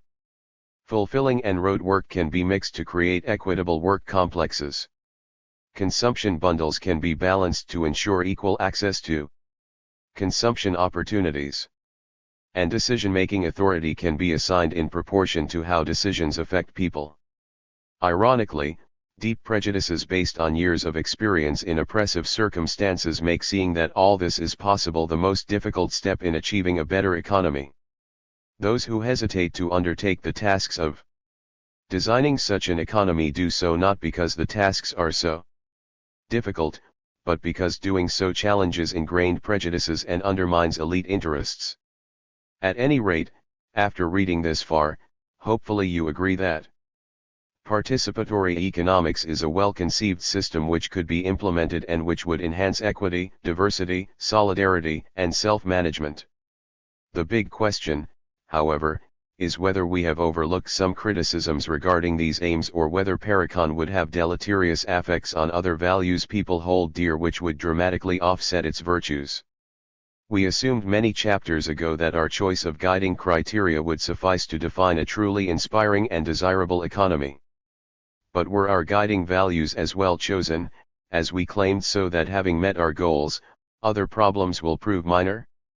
For example, what if Parecon is wasteful or doesn't elicit sufficient effort to attain acceptable levels of productivity, or yields damning reductions on output for other reasons? Or what if it stifles creativity? Or obstructs merit? Or prevents serendipitous discovery? Or what if it eliminates privacy, or makes our lives too frenzied by imposing excessive responsibilities? Or what if it disorients economic attention by exaggerating the importance of individuals as compared to collectives, or vice versa? Or what if it sacrifices quality, produces chaos, or is ecologically unsustainable? Or what if it conflicts with other non-economic institutions that we desire, or is too dull to inspire support, or is impossible to attain? Any of these problems might outweigh the virtues built into Parecon and cause a potential supporter to decide that while Parecon is in many respects better than capitalism, or market or centrally planned coordinatorism or bi-originalism, in some respects Parecon it is so much worse that it would have to be rejected. Given that possibility, we need to address each possible criticism in turn as our focus for the remainder of this book. Chapter 14. Efficiency. Do Parecon's incentives motivate optimally? Thus capitalism drives the employers to do their worst to the employed, and the employed to do the least for them. And it boasts all the time of the incentive it provides to both to do their best. You may ask why this does not end in a deadlock. The answer is it is producing deadlocks twice a day or thereabouts. The reason the capitalist system has worked so far without jamming for more than a few months at a time, and then only in places, is that it has not yet succeeded in making a conquest of human nature so complete that everybody acts on strictly business principles. George Bernard Shaw. Efficiency means not wasting assets even as we pursue desirable ends. In economics, we do not want institutional arrangements that squander resources, time, labor, talents, or any other assets used to produce outputs to enhance people's lives. That doesn't mean we want to exploit all assets mercilessly with no concern for the values we hold dear. It means we want to meet needs, develop potentials, and foster preferred values, and also avoid wasting assets. The dictionary tells us an incentive is something, such as the fear of punishment or the expectation of reward, that induces action or motivates effort. The linkage between not wasting assets and good incentives is simple. The threat or reward of incentives is precisely meant to induce behaviors that utilize assets appropriately. Incentives contribute to the extent outcomes are efficient or not. Even among those who accept that rewarding effort/sacrifice is morally superior to other alternatives, many might reasonably wonder if there is an unfortunate trade-off between rewarding effort to attain equity and having appropriate incentives to attain efficiency. Is this a trade-off that we must navigate by adopting a reasonable system of rewards that strikes some kind of compromise? Does Parecon do that? Do we need to moderate our desire to reward only effort/sacrifice by incorporating other incentives that less admirably promote our equity values but that better motivate laboring activities to avoid wasting assets? The question is fair but a little surprising because it turns out that the case for rewarding only effort/sacrifice on efficiency grounds is, if anything, more straightforward than the case for rewarding only effort/sacrifice on grounds of equity or morality. Differences in productive outcomes arise from differences in talent, training, job placement, tools, luck, and effort/sacrifice. Once we clarify that effort includes personal sacrifices incurred in training, and assuming training is undertaken at public rather than private expense, the only one of these factors influencing performance over which a person has any individual discretion is his or her own effort. By definition, a person cannot enlarge his or her innate talent or luck to get a reward. Rewarding the occupant of a job for the contribution inherent in the job itself or for the good tools employed in that job also does not enhance the occupant's performance, so long as productive jobs and good tools are promoted by the economy more generally. Thus the only factor we need to reward to enhance individuals' performance is their effort/sacrifice. This claim certainly turns common wisdom on its head. As we revisit below, not only is rewarding only effort/sacrifice consistent with efficiency, assuming appropriate accompanying methods exist to elicit good allocation of energies and tools and so on, but rewarding either talent, training incurred at public expense, job placement, or tools has no positive incentive effects. These rewards are literally wasted. We cannot change our genetic endowment because someone offers us a salary incentive for our output, nor can we change our luck, nor the quality of our workmates, nor the tools available. As a practical example, in a very inexact but nonetheless revealing analogy, suppose we wanted to induce the fastest race we could from runners in a marathon. Our goal is to get everyone in the race to run as fast as possible. Should prizes be awarded according to outcome, rewarding those who go fastest the most, and so on, down to those who go slowest, or according to effort, perhaps by examining improvements in personal best times. Rewarding outcome provides no incentive for poor runners with no chance of finishing in the money and no incentive for a clearly superior runner to run faster than necessary to finish first. In fact, no one has any incentive to go much faster than the person they are barely beating, assuming they cannot beat the person finishing ahead of them. On the other hand, paying in accord with improvements in personal best time, that is, paying in accordance with effort as measured by this index, gives everyone an incentive to run as fast as they can and in that way produces the fastest overall time. So why, we might wonder, do so many people believe that seeking equity by rewarding only effort/sacrifice conflicts with attaining efficiency and productivity? 3 reasons typically arise. 1. People tend to believe that if consumption opportunities are equal other than for differences in effort expended, people will have no reason to work up to their full talents or capabilities. 2. If payment is equal for equal effort, there is no incentive for people to train themselves to be most socially valuable. 3. Effort is difficult to measure accurately, while outcome is not, so rewarding performance is the practical option. Responding to reason 1, in situations where solidarity or pride in one's work is insufficient to elicit effort without reward, and where greater consumption opportunities are the only effective rewards, it will be inefficient to award equal consumption opportunities to those exerting unequal effort. That much is correct. But that is not what we have proposed. We do not rule out correlating consumption opportunities with effort/sacrifice made at work, but precisely the opposite.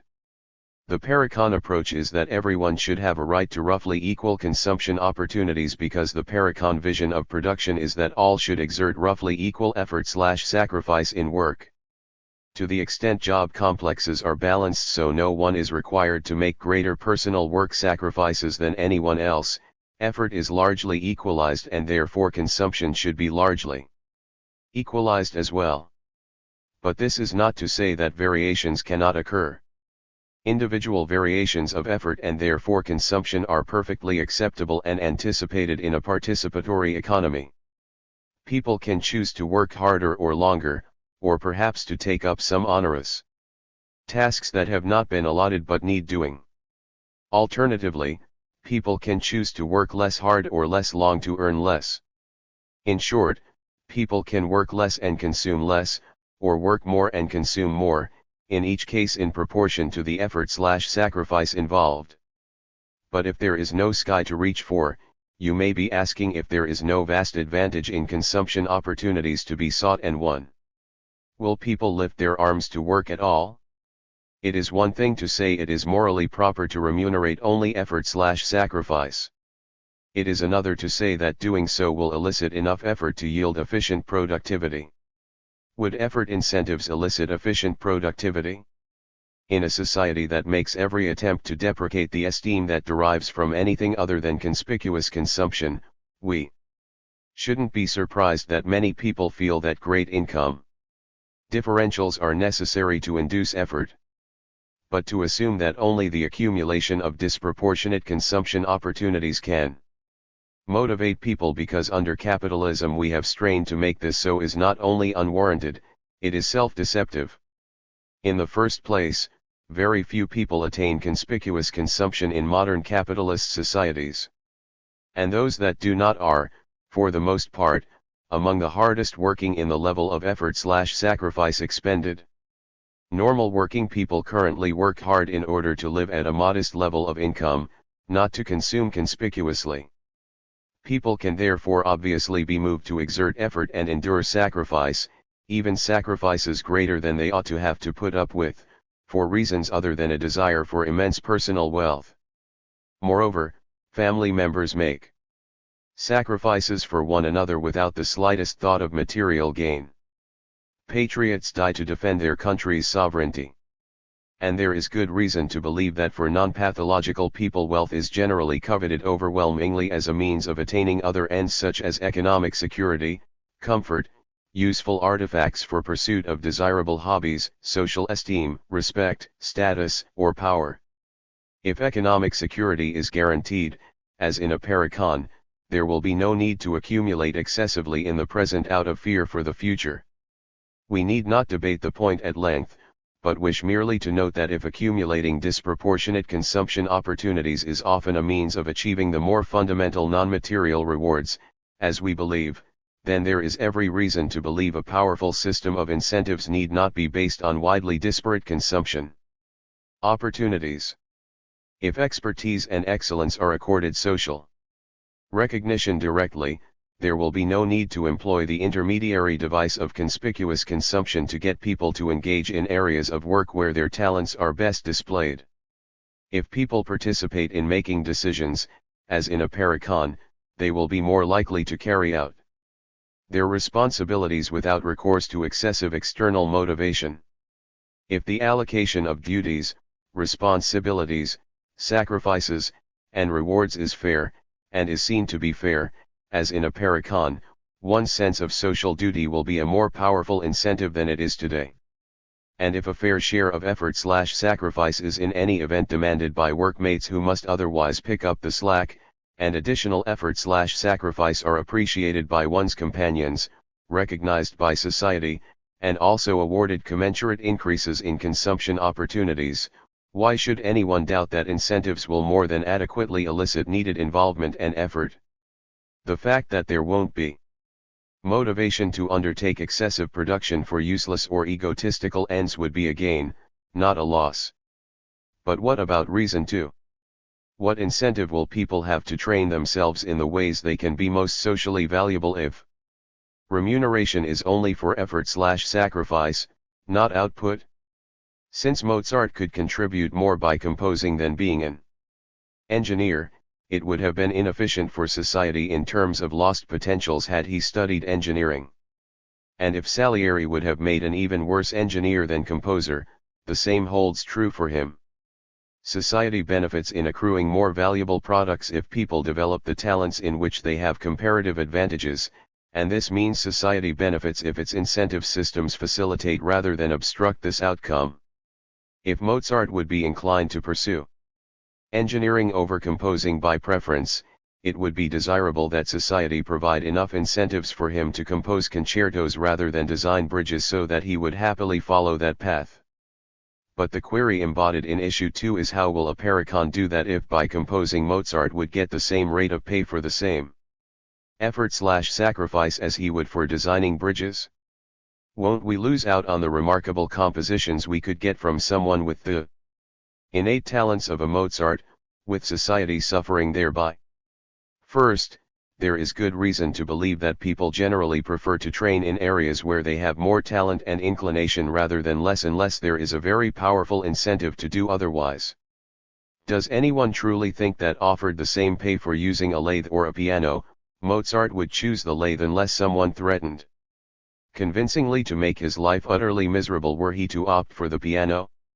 In other words, in most instances, incentives are not even needed to get people to utilize their greatest talents, we just have to avoid disincentives, and there are no such disincentives in a participatory economy.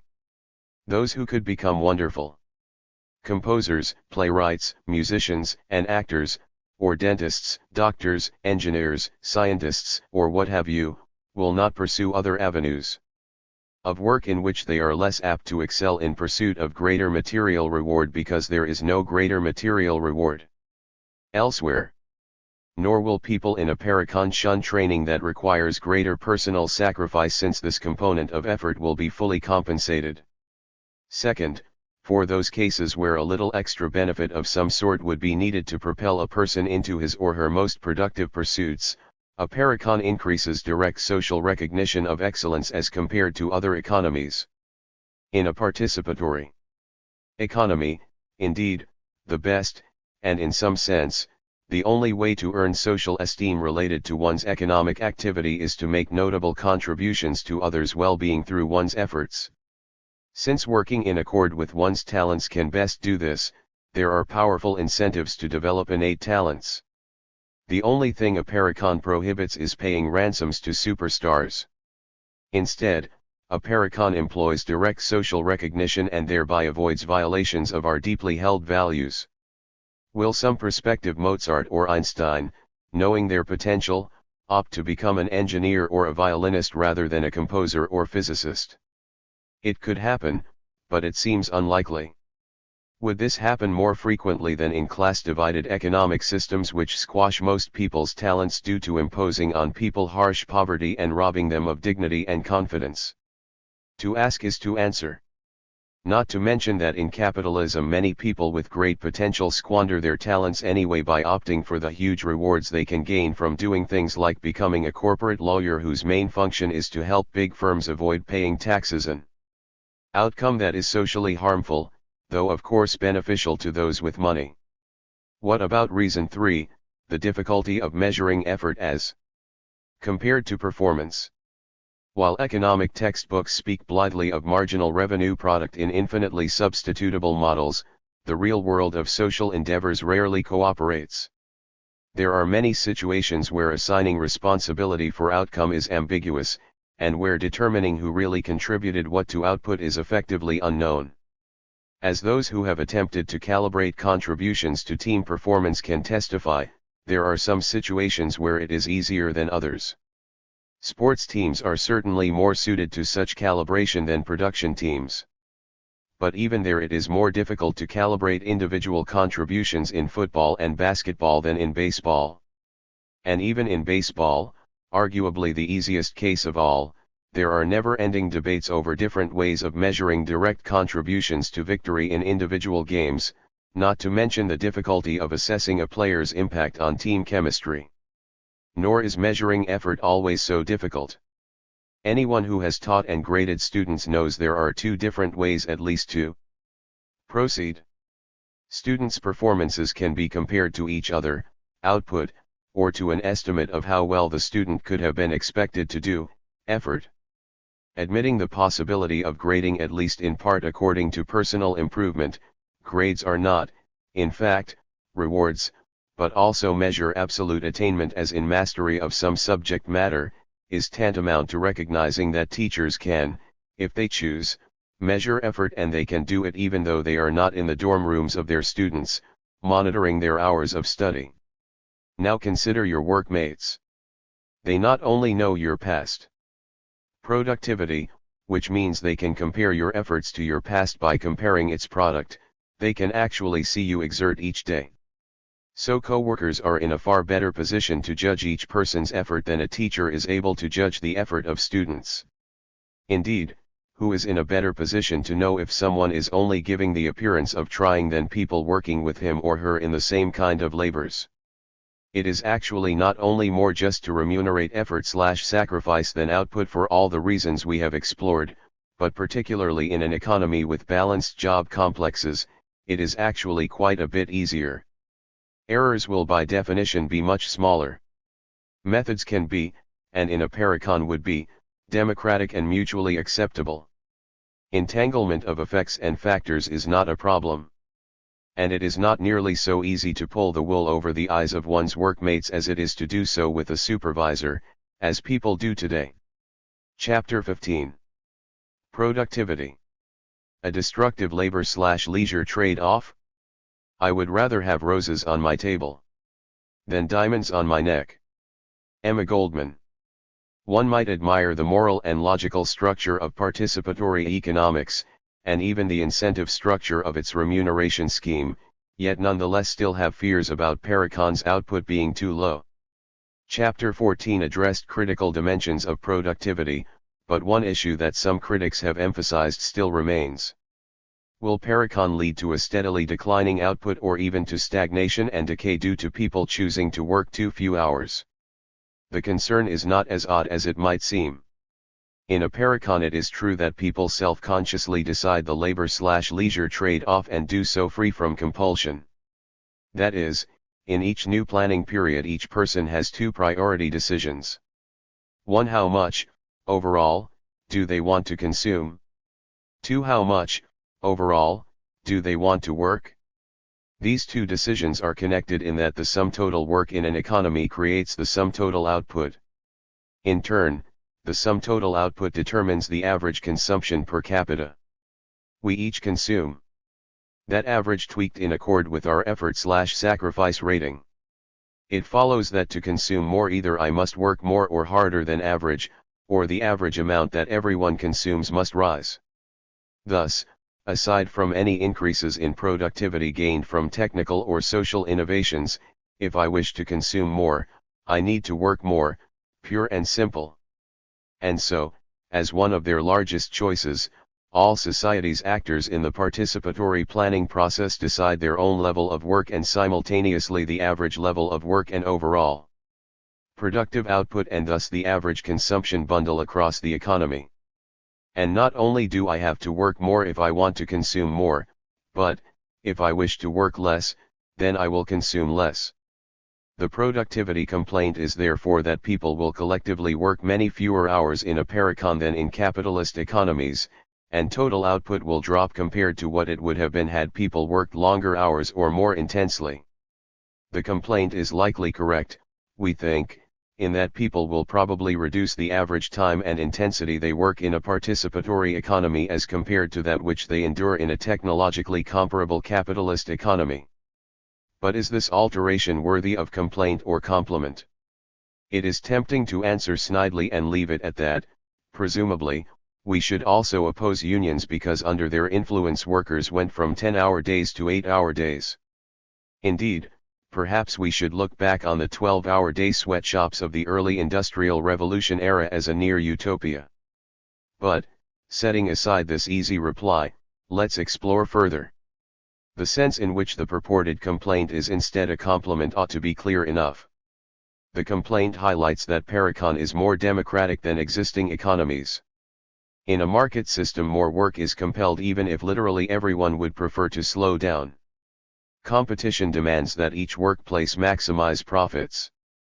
But profits go up when employees work longer and more intensely.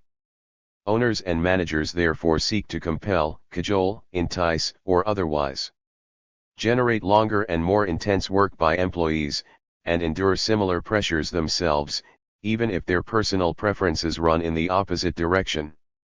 Marx described this central attribute of markets with the pithy admonition that for capitalists their drive was to accumulate, that is Moses and the prophets.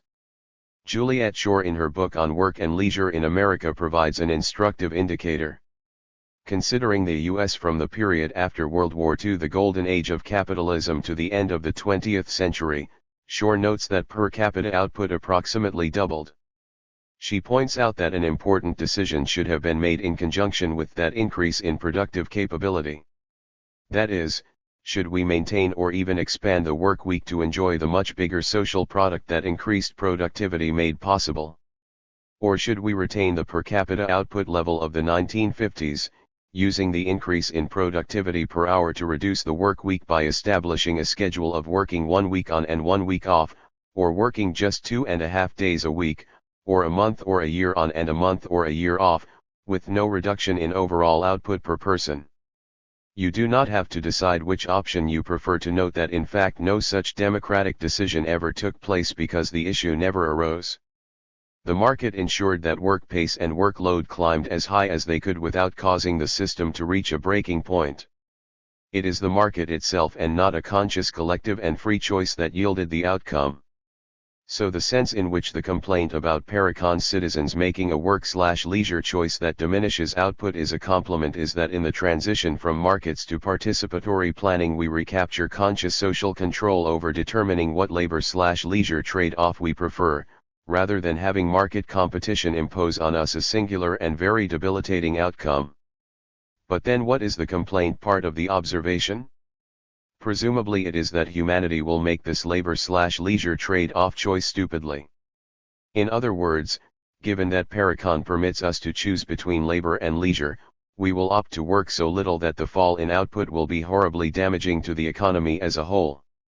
Either we will not produce enough to have pleasurable lives now and will not realize that we can rectify that by working more, or, more subtly, while we may ourselves do fine in the short run, future generations will suffer dramatically compared to what might have been with more labor expended on our part today. The first half of this logic is not worth serious discussion. It says that given the democratic choice between labor and leisure, we will conduct ourselves so moronically that we will starve our stomachs on behalf of our time off, making ourselves suffer more from the hunger than we benefit from the leisure. We need to be compelled, this argument believes, by some outside agency, to work sufficiently to have even the level of short-term consumption that we ourselves desire in order to be presently fulfilled. Even without noting the change in quality of work time and circumstances that a Parecon brings, and thus the improvement in work rather than its further debasement, as well as the improved relevance of output to human well-being and development as compared to enhancing firstly profit for the few as under capitalism, this humans are idiots logic cannot be at the root of a serious productivity complaint. But the second half of the logic is more disturbing. Consider ancient Egypt, that is, in 4000 BC or so. At its outset, Egyptian society was remarkable in many respects relative to others at the time, but over a period of roughly 4,000 years it was overwhelmingly stagnant. Life was essentially the same for each new generation as in the past, with little application of human insight to creating new conditions better than those enjoyed by one's parents, or grandparents, or even great-great, and repeat that word great 100 times or more, grandparents. The lack of change in ancient Egypt is literally mind-numbing in its scale. For a comparison, in 1900 the average life expectancy in the US was approximately 45, and in 2075, and we had gone from just a few people having barely functional telephones to omnipresent high-tech labor-saving and sensory-enhancing tools throughout society. Of course, the lack of change in Egypt had nothing to do with a labor/leisure trade-off, since most people worked horribly long proportions of their bitterly short lives, but it does show at least the possibility of the condition of large-scale and enduring stagnation that Parecon's critics fear.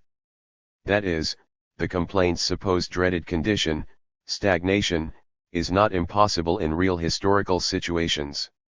In fact, it existed for most of human history, so we must take seriously the accusation that stagnation could arise again with transition to a Parecon. So would Parecon be stagnant or not? The complaint assumes that without the compulsion of competition to propel productivity, humanity will fail to recognize the benefits of increasing output, seeing only the debits of increased workloads. This is an assumption, and a poor one at that. First, work is part of what makes us fulfilled humans. We do it not only to meet immediate needs, but also to express potentials and to open new future opportunities. In Parecon, there will be people whose work is to focus on innovation via investment. They will not earn if they do not work, with duties that would include clarifying the benefits of innovations to society to induce willingness among people to undertake them. Most people under capitalism hate their jobs, and with good reason. But some auto workers who hate their jobs enjoy working on their cars. After hours, some people with deadening careers serve in the local volunteer fire department. People don't mind work, it gives their lives meaning. What they hate is alienated labor. And jobs in Parecon are designed precisely to minimize the alienation of labor and maximize creative and empowering work. Moreover, do parents not understand that the lives of their children will be improved by contemporary investments, and will they not, therefore, allot some of their energies to improving future prospects? Consider how parents now choose to spend their meager incomes as between their own pleasures and those of their children. Is it remotely plausible that with improved conditions of work, improved dignity at work, improved quality of life from the products of work which are justly distributed, and greatly enhanced educational opportunities turning us all into confident agents and decision makers, that we should decide not only to work less, which is reasonable enough, but, year in and year out, to work so much less that we and our children will suffer because of the choice? Is this a serious prospect at all, much less one that should cause us to doubt the desirability of replacing markets with participatory planning as a means to increase equity, solidarity, diversity, and in particular self-management?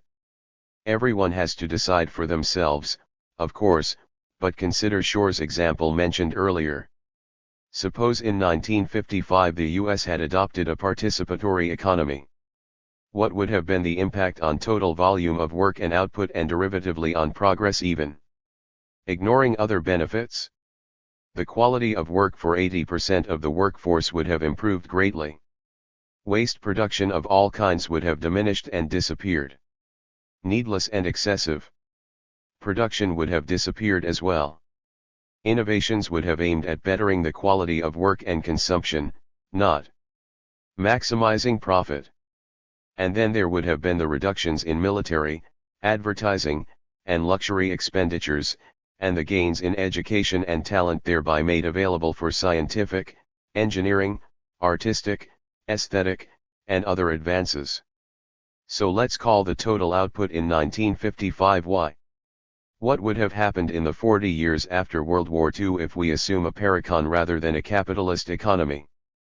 Productivity per person would have doubled in our hypothetical example, though in reality it would do much better, not least because of increased creativity and talent devoted to the issue, but also because instead of innovation aiming at profit it would aim directly at fulfillment. As well, there would have been more public goods, of course. Less output need have been devoted to cleaning up pollution and curing socially caused diseases and to managing resistant workers, because all these adverse features would have been diminished or eliminated. Less would have gone into advertising to sell goods for reasons that have nothing to do with benefiting those who buy them because there would no longer have been any interest in doing that. Less would have gone to projecting military power, and to providing luxuries to the rich, and to incarcerating the poor, for similar reasons. This would all have occurred, in other words, because there would have been less pollution since we would have assigned proper values to external effects, fewer conditions that sicken citizens for the same reason, no managers above workers or workers below managers due to Parecon's balanced job complexes, no incentive to produce and distribute other than to meet real needs, no accumulation compulsions, no world to subjugate in order to profit by ripping off resources and energies from other countries, no rich to luxuriate, no poor forced to steal, and so on. The point is, in addition to per capita productivity doubling, or more, in the 40 years in question, since much of why in 1955 had nothing to do with human well-being in the first place and would have been replaced by new outputs that do benefit human well-being, not only would output per person have doubled due to technical innovations, but the relevance of output to fulfillment would have also gone dramatically upward, let's say, very conservatively, by another 25% due to useless and pointless and even destructive production being removed, and desirable production put in its place. With just distribution it then would follow that the population could have opted to work in 1995 not only half as long as in 1955, as Shore suggested, but a bit more than a third as long, and still have the same per capita output relevant to meeting real needs and to expanding worthy potentials.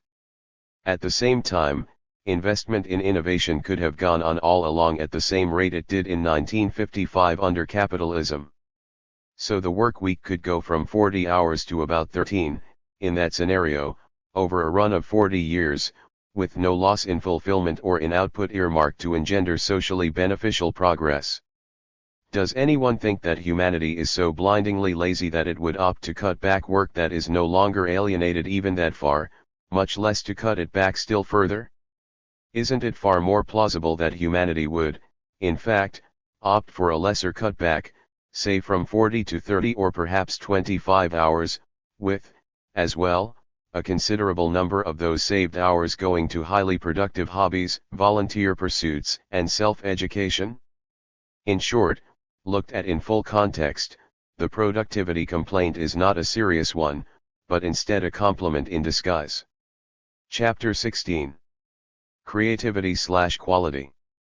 Does Parecon sacrifice talent? Does it subordinate quality to equity? Between persons of equal income there is no social distinction except the distinction of merit. Money is nothing, character, conduct, and capacity are everything. Instead of all the workers being leveled down to low wage standards and all the rich leveled up to fashionable income standards, everybody under a system of equal incomes would find her and his own natural level. There would be great people and ordinary people and little people, but the great would always be those who have done great things, and never the idiots whose mothers had spoiled them and whose fathers had left them 100,000 a year, and the little would be persons of small minds and mean characters, and not poor persons who had never had a chance. That is why idiots are always in favor of inequality of income, their only chance of eminence, and the really great in favor of equality. George Bernard Shaw. In our experience, every time participatory economics is described, musicians, writers, painters, performers, playwrights, actors, dancers, and many other creative artists raise a ruckus. This sector of workers feels immediately profoundly threatened. They worry that Parecon will sacrifice the benefits of talent, or, even worse, will mistreat the talented, particularly in the realm of art and creative expression. We need to address their concerns. Parecon takes for granted and celebrates the fact that different people have different inclinations and capacities in a very wide range of ways. Some are artistic, some not. Some are mathematical, some not. Some have great bodily coordination or strength, some not. And even among people with special competence in any one area, say some particular mathematical facility, music composing abilities, or whatever else, there will be a wide range of abilities. There are Einsteins and mediocre physicists, Mozarts and mediocre composers. Additionally, there is no cause to be upset by any of this variation. Diversity of orientation and talent means life is far more varied and rich than it would otherwise be. We all benefit from the existence of diverse talents and ranges of talent, both because we can enjoy its products and vicariously enjoy the processes as well. We contend that Parecon celebrates and creates a context conducive to the full discovery and development of diverse talents, not solely in a few lucky people born well, but in everyone, and not solely where the talent can yield profits for elites but wherever it can have social benefit. At the same time, by its remuneration norms and balanced job complexes, Parecon precludes such differences in talents from imposing hierarchies of power or wealth that corrupt sociality. We get to have our cake baked, and baked to perfection, and we get to eat it, and we suffer no nasty side effects. Musicians, writers, and other artists of diverse kinds have two different negative reactions to Parecon. One is no different from a reaction that a surgeon, lawyer, professor, or engineer might have, or a professional athlete, for that matter. That is, they say, wait a minute, you are saying I will have to do my fair share of more onerous work, and I would rather not. This is an understandable but unworthy sentiment. It is like capitalists saying, wait a minute, you are implying that I must forego my golden egg machine, my ownership. Correct. Parecon says both that owners must forego their ownership and that coordinator class members must forego their monopoly on empowering work and take on a balanced job complex, and we have argued at length why. For example, to remove class division, to attain equity, to allow and promote self-management, and so on. A different concern of artists, often mingled with the above class defensiveness, is that somehow they will not be allowed to engage in artistic pursuits at all, or at least as they prefer, even if they are happy to work in a balanced job complex, which many artists already largely do, by the way, cleaning up for themselves, preparing their tools, and so on. Their worry is that the participatory economy will decide that music or video or movies or art or whatever else should not be produced other than in cases where there is a great immediate public demand for it. They worry that experimentation, exploration, and investigation of new avenues that are initially not widely understood, much less appreciated, will be ruled out in a Parecon. But this concern is unwarranted, for artists and others too. Consider people who produce bicycles or who do surgery. If they could not experiment with new designs and methods, we would never get new features on bicycles or new surgical procedures. And it is the same for making computers or conceiving tools for building houses, software, or furniture. Progress in any domain, not just art, requires not only innovative thinking, but the opportunity for it to be discovered, refined, tested, implemented, and appreciated. Likewise, innovations in bicycles or in surgery do not have to be only for all riders or for everyone who needs an operation to be worth pursuing or adopting. There could be an innovation that greatly benefits a small number of people that most other people don't utilize at all, but that is worth pursuing, of course, if the social benefit that the few gain is more than the social cost of the innovation. No one encountering a description of Parecon worries that bicycle workers or surgeons will be precluded from thinking about how to make advances in their fields under a Parecon. This is just a part of each job. Of course, a bicycle worker who has an idea for an innovation doesn't automatically get to spend a lot of time pursuing it at work, nor does a surgeon, for that matter. If others in the field think it is nonsense and refuse to respect the undertaking, the person with the idea may have to pursue it in spare time or sometimes not at all. But even though everyone knows this can sometimes lead to errors, everyone also knows it is a very sensible approach. Who better to judge whether an innovative idea deserves support than others in the same field, especially given the shared motivations and institutional context? What is different about artists, one wonders. In a word, the answer is, however surprising to some it may be, nothing. Consider video, literary, or any other type of artistic work in artistic workplaces. It could be schools. It could be conservatories. The artists and others involved, filmmakers, painters, whatever, would have councils, like other workers, and of course they would undertake balanced job complexes. They would get effort ratings. If they needed inputs, new equipment, or whatever else, the requests would be part of their workplace plan. Will a musician be kept on as an employee if he or she wishes to pursue some unusual idea?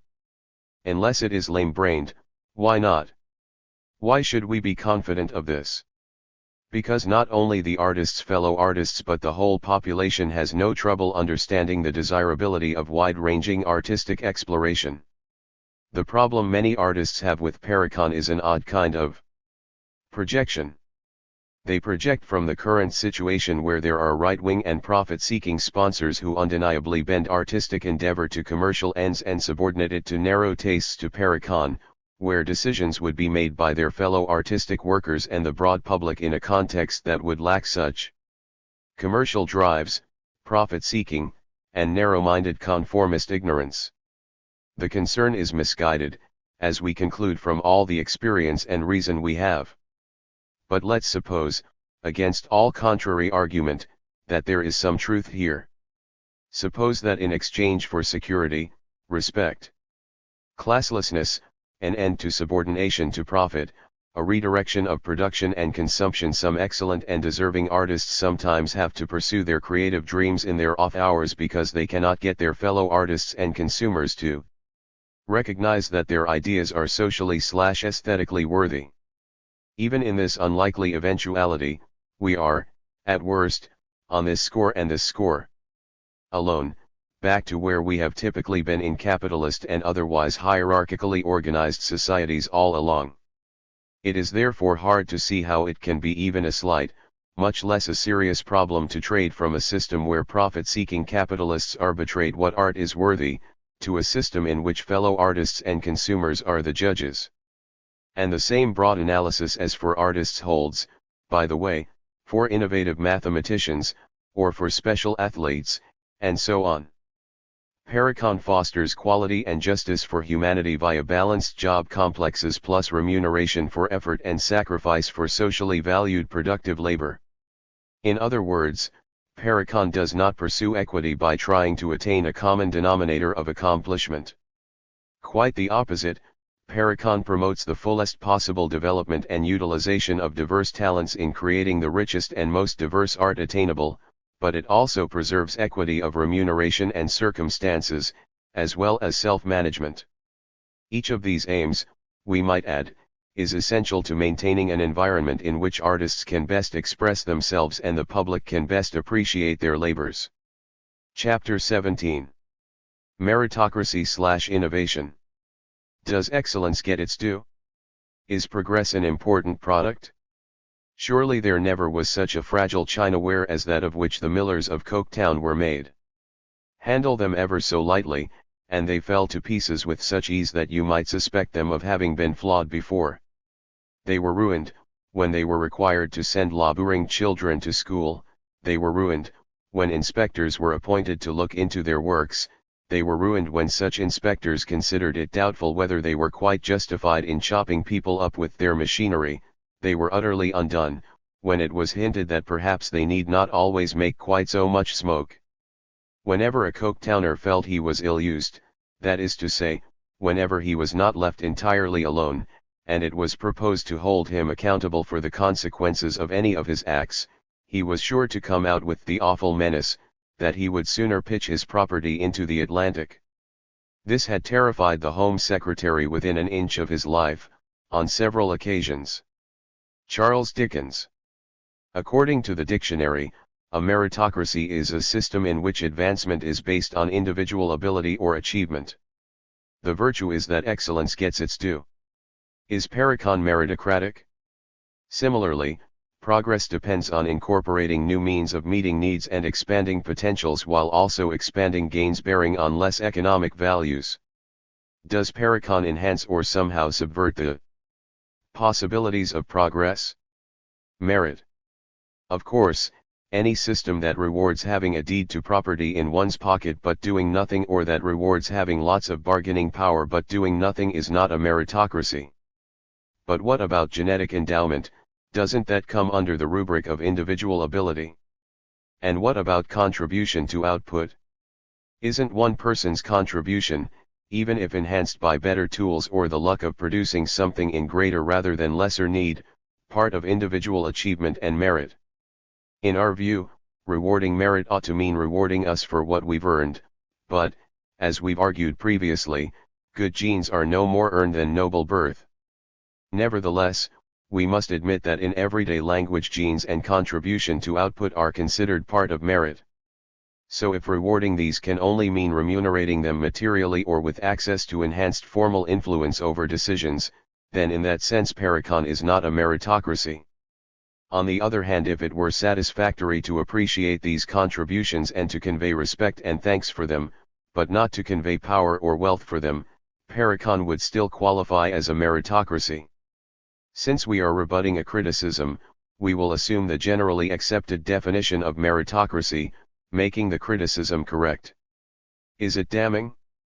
To feel this is a serious problem for Parecon, you either have to feel that individual contribution to output should be rewarded in principle and on moral grounds, which we don't, as we have argued, or that in not rewarding it, some other outcome will have a negative effect on your system so that excellence will not be sufficiently promoted by the economy and we will suffer its loss.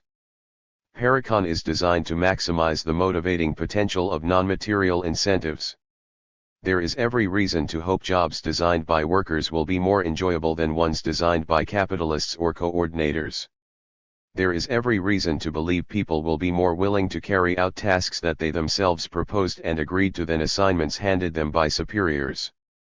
There is also every reason to believe people will be more willing to perform unpleasant duties conscientiously when they know the distribution of those duties as well as the rewards for people's efforts are equitable. But all this is not to say that there are no material incentives in a Parecon. One's peers who have every interest in seeing that those they work with fulfill their potentials will rate one's efforts. No one can manifest genetic endowment or utilize advantageous tools or training without exerting effort, and the incentive to exert effort is therefore also a material incentive to manifest these, even if not as large an incentive to do so as remunerating for output would be. It is true we do not recommend paying those with more training higher wages since we believe it would be inequitable to do so. But that does not mean people would not seek to enhance their productivity by becoming more knowledgeable. First of all, education and training would be public expenses, not private. So there are no material disincentives to pursuing education and training. Secondly, since a Parecon is not an acquisitive society, respect, esteem, and social recognition would be based largely on social serviceability, which is enhanced precisely by developing one's most socially useful potentials through education and training. In a Parecon you do not rise in the eyes of your neighbors or peers due to owning more, but for your personal qualities and achievements. And then there is of course the simple personal inclination to do what one can do well in order to express one's greatest capacities, and enjoy the satisfactions that come from doing so. In other words, merit gets its due, appropriately. Innovation. The same logic as evidenced above applies to innovation, which explains why we lump meritocracy and innovation in a single chapter. A Parecon does not reward those who succeed in discovering productive innovations with vastly greater consumption rights than others who make equivalent personal sacrifices in work but discover nothing. Instead, a Parecon emphasizes direct social recognition of outstanding achievements for a variety of reasons. First, successful innovation is often the outcome of cumulative human creativity, so that a single individual is rarely entirely responsible. Furthermore, an individual's contribution is often the product of genius and luck as much as diligence, persistence, and personal sacrifice, all of which implies that recognizing innovation through social esteem rather than material reward is ethically superior. Second, underneath the protestations, there is really no reason to believe that with changed institutional relations social incentives will prove less powerful than material ones. It should be recognized that no economy ever has paid or ever could pay its greatest innovators the full social value of their innovations, which means that if material compensation is the only reward, innovation will be understimulated in any case. Moreover, too often material reward is merely an imperfect substitute for what is truly desired, social esteem. How else can one explain why those who already have more wealth than they can ever use continue to accumulate more? Nor do we see why critics believe there would be insufficient incentives for enterprises to seek and implement innovations, unless they measure a Parecon against a mythical and misleading image of capitalism. Typically, in economic analyses of markets it is presumed that innovative capitalist enterprises capture the full benefits of their successes, while it is also assumed that innovations spread instantaneously to all enterprises in an industry. When made explicit, however, it is obvious that these assumptions are contradictory, since in capitalism for a company to reap the full financial benefits of an innovation it must keep all rights to it, even secretly, yet for other companies to benefit they must have full access. Yet only if both assumptions hold can one conclude that capitalism provides maximum material stimulus to innovation and also achieves maximum technological efficiency throughout the economy. In reality, innovative capitalist enterprises temporarily capture super profits, also called technological rents, which are competed away more or less rapidly depending on a host of circumstances. This means that in reality there is a trade-off in market economies between stimulus to innovate and the efficient use of innovation, or a trade-off between dynamic and static efficiency. It can't be that firms monopolize their innovations, on the one hand, and that all innovations are utilized as widely in the economy as is beneficial for output and operations, on the other hand. But the former needs to occur for maximum incentive and the latter for maximum efficiency, in a market system. In a Parecon, however, workers also have a material incentive, if you will, to implement innovations that improve the quality of their work life. This means they have an incentive to implement changes that increase the social benefits of the outputs they produce or that reduce the social costs of the inputs they consume, since anything that increases an enterprise's social benefit to social cost ratio will allow the workers to win approval for their proposal with less effort, or sacrifice, on their part. But adjustments will render any local advantage they achieve temporary. As the innovation spreads to other enterprises, indicative prices change, and work complexes are rebalanced across enterprises and industries, the full social benefits of their innovation will spread equitably to all workers and consumers. The faster these adjustments are made, the more efficient and equitable the outcome. On the other hand, the more rapidly the adjustments are made, the less the material incentive, other than that afforded to the effort/sacrifice involved, to innovate locally, and the greater the incentive to coast along on others' innovations. While this is no different than under capitalism or any market arrangement, a Parecon enjoys important advantages.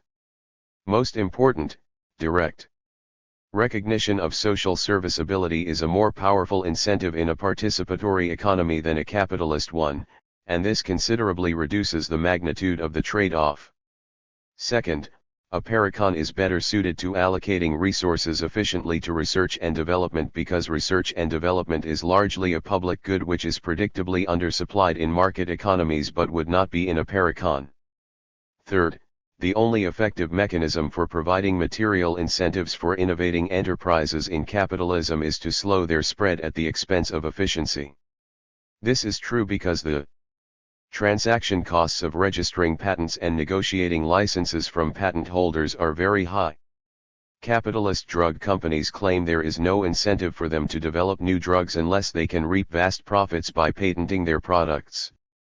This may be true under market capitalism, but the patents that induce them to innovate also often keep the drugs out of the hands of those most in need, so this is hardly an efficient system.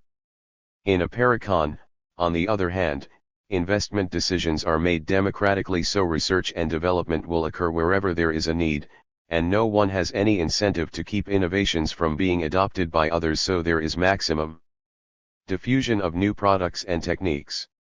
Of course, in a Parecon, the rules of the game are subject to democratic adjustment.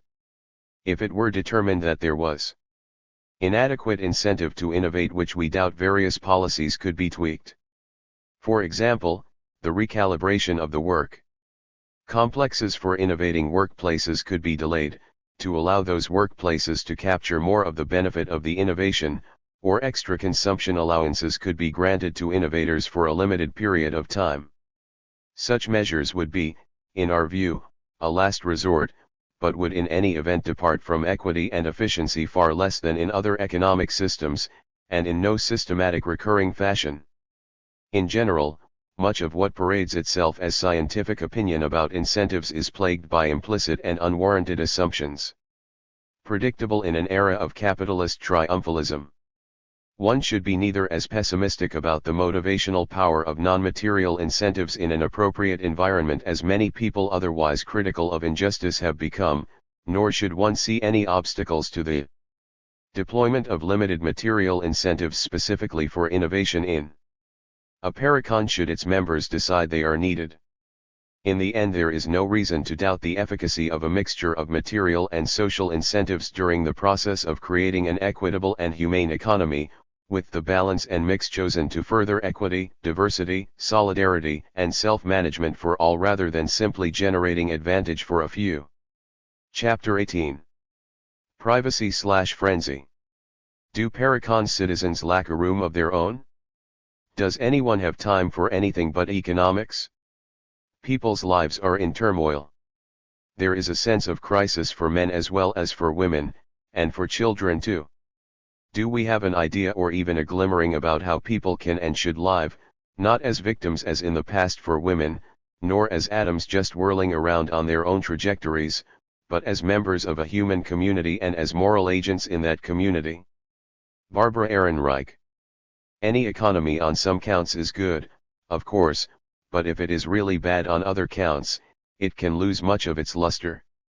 Does Parecon achieve equity and its other virtues by sacrificing people's privacy or by imposing unreasonable pressures on people to participate when they would rather be doing other things?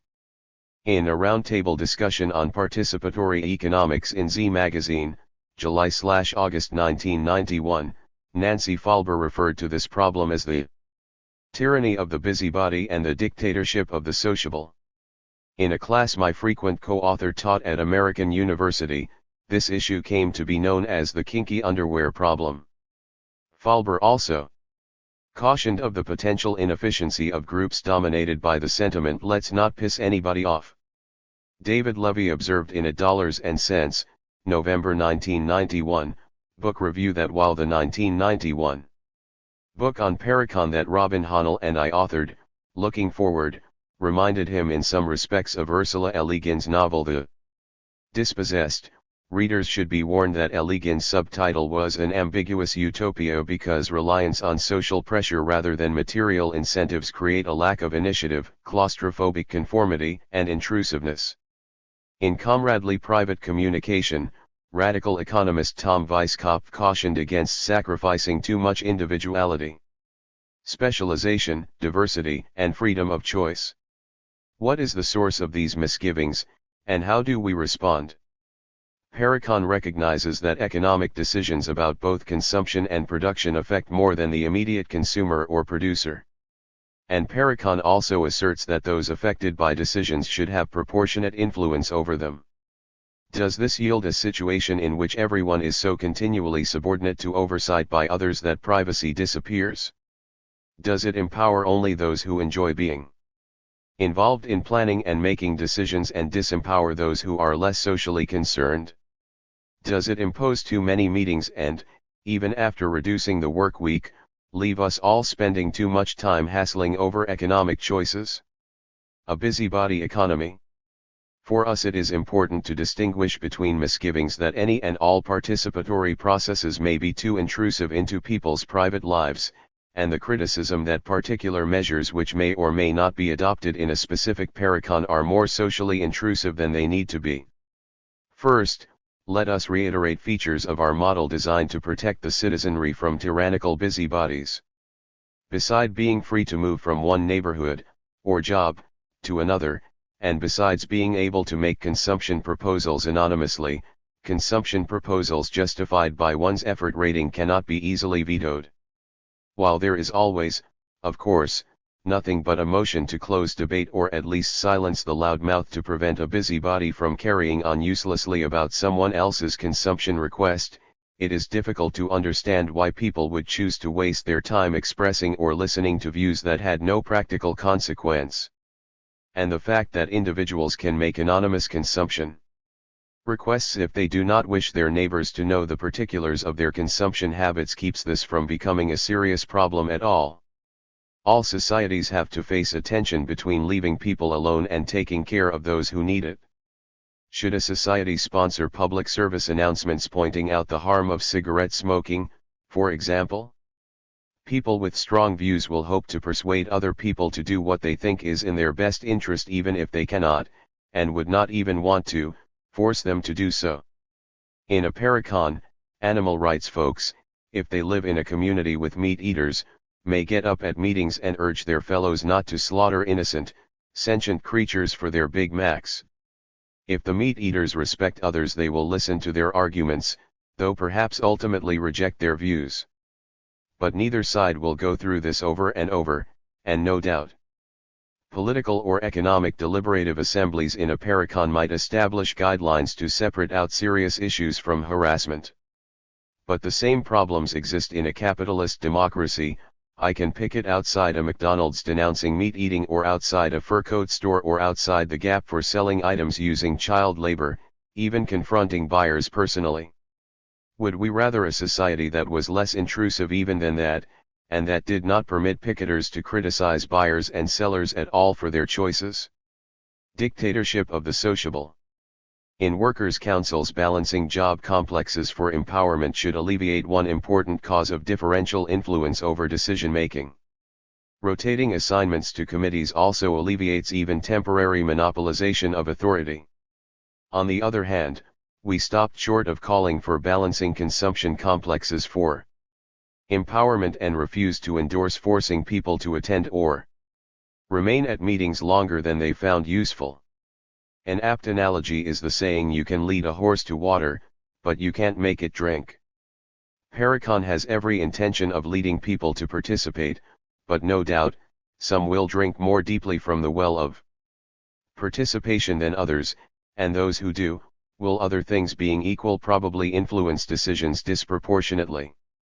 And likewise, folks who continually have very good ideas about decisions might have their ideas adopted more often, which is not the same, however, as having more weight in the decision-making itself. In a Parecon, people have proportionate say. But even those who are more sociable, or who regularly have good ideas and who as a result more often influence the views of others and thus the outcomes of decisions, would have a difficult time benefiting materially from their efforts, and the less social should suffer no material penalty as a result. In any case, while we find the complaint more amusing than worrisome, certainly even someone who agrees with its orientation would have to also agree that it would be better to have a dictatorship of the sociable with no material privileges accruing to them, than a dictatorship of the propertied, of the bureaucrats and party members, or of the better educated, all with great material privileges accruing. We also fail to understand why Parecon does not seem to all who consider it as thoroughly libertarian as we intended. People are free to apply to live and work wherever they wish, and society may have very stringent rules about rejecting people on unwarranted grounds, such as race, gender, etc. People can ask for whatever consumption and services they desire and can distribute their consumption over their lives however they see fit. People can apply to whatever educational programs they want. Any individual or group can start a new living unit, a new consumer council, or a new worker council, with fewer barriers to overcome than in any traditional model. The only restriction is that the burdens and benefits of the division of labor be equitable. That is why people are not free to consume more than their sacrifice warrants. And that is why people are not free to work at job complexes that are more desirable or empowering than others. It may be that some chafe under these restrictions or consider them excessive. Once upon a time people chafed at the idea that slavery would be abolished and their freedom to own slaves eliminated. We believe the logic of justice requires the Pareconish restrictions on individual freedom just as the logic of justice places restrictions on the freedom to profit from private ownership of productive property or of slaves. Too many meetings. It is not uncommon that when told that workers and consumers will cooperatively plan economic outcomes in their own workplaces and consumption councils as well as interactively for the whole economy, people throw up their hands and say sure, being more just, more equitable, more this and more that is nice, but not if I have to live my life in interminable meetings. Part of the reason for this reaction may be that people are already enduring too many meetings and that the meetings people now endure are horribly alienating. Pat Devine, a radical economist from England who proposes a more mixed approach to allocation than we favor but encounters a similar complaint, reports that in modern societies a large and possibly increasing proportion of overall social time is already spent on administration, on negotiation, on organizing and running systems and people. This is partly due to the growing complexity of economic and social life and the tendency for people to seek more conscious control over their lives as material, educational, and cultural standards rise. However, in existing societies much of this activity is also concerned with commercial rivalry and the management of the social conflict and consequences of alienation that stem from exploitation, oppression, inequality, and subalternity. One recent estimate has suggested that as much as half the GNP of advanced Western countries may now be accounted for by transaction costs arising from increasing division of labor and the growth of alienation associated with it. The implication of this insight is interesting. Perhaps a good economy can not only increase equity and self-management but even reduce the aggregate time devoted to running the economy, though, in Devin's trenchant words, the aggregate time would be differently composed, differently focused, and, of course, differently distributed among people. David Levy reviewed Looking Forward in Dollars and Cents, November 1991. He makes a similar point to Devine. Within current capitalist manufacturing firms we find echelons of managers and staff whose job it is to try to forecast demand and supply. Indeed, only a small fraction of workers directly produce goods and services. The existing system requires millions of government employees, many of whom are in jobs created precisely because the market system provides massive incentives to engage in fraud, theft, environmental destruction, and abuse of workers' health and safety. And even during our leisure time we must fill in tax forms and pay bills. Critics of looking forward's complex planning process should examine the management of a large corporation. Large corporations are already planned economies, some have economies larger than those of small countries. These firms supplant the market for thousands of intermediate products. They coordinate vast amounts of information and intricate flows of goods and materials. In sum, meeting time is far from zero in existing economies. But for a Parecon we can divide the issue into meeting time in workers' councils, consumers' councils, federations, and participatory planning. Conception, coordination, and decision-making are part of the organization of production under any system. Under hierarchical organizations of production, relatively few employees spend most, if not all, of their time thinking and meeting, and most of the rest of the employees simply do as they're told, or try not to do as they are told. So it is true, most people would spend more time in workplace meetings in a Parecon than in a hierarchical economy. But this is because most people are excluded from workplace decision-making under capitalism and authoritarian planning. It does not necessarily mean the total amount of time spent on thinking and meeting rather than on working would be greater in a participatory workplace. It is important to remember that in a Parecon decisions are taken at appropriate levels of organization. The whole workplace doesn't meet to decide everything, of course. Rather, some things are decided widely, others more narrowly, though each within a framework established at a more inclusive level. And while it might be that democratic decision-making requires somewhat more overall meeting time than autocratic decision-making, it should also be the case that a lot less time is required to enforce democratic decisions than autocratic ones. It should also be clear from our discussions of the daily circumstances and behavior in participatory workplaces that workplace meeting time is part of the normal Parecon workday, not an incursion on people's leisure. Regarding the organization of consumption, we plead guilty to suggesting that these decisions be arrived at with more social interaction than in market economies. In our view, one of the great failures of market systems is that they do not provide a suitable vehicle through which people can express and coordinate their consumption desires to everyone's greater good. When you enter a 5-story apartment building with no elevators and see old people on the top floors and young ones on the lower floors, when you enter a community and see huge numbers of appliances that are rarely used with the redundancy of their parallel dormancy eating up budgets and preventing people from having the wherewithal to get more fulfilling luxury items, and when you consider what can be accomplished by replacing isolated individual choices with mutually concerned collective ones, you get a feel for the material reason in addition to the participatory and self-managing reason for consumption councils. It is through a layered network of consumer federations that we propose overcoming alienation in public choice and the isolated expression of individual choice that characterize market systems. Whether this will take more time than the present organization of consumption will depend on a number of trade-offs, but in any event, in our view this would not be too high a price to pay. Presently economic and political elites dominate local, state, and national public choice. For the most part they operate free from restraint by the majority, with periodic time-consuming campaigns mounted by popular organizations to rectify matters that get grossly out of hand. In a Parecon people would vote directly on collective consumption issues. But this would not require a great deal of time or mean attending endless meetings. Expert testimony and differing opinions would be aired through democratic media. People would become empowered through participation, and meetings would have concrete outcomes so most people would want to participate. If it turned out that most people didn't bother to attend, like typically occurs now in union meetings, then we could conclude there was something wrong with the institutions. But still, people would be free to pay as much or as little attention as they wished.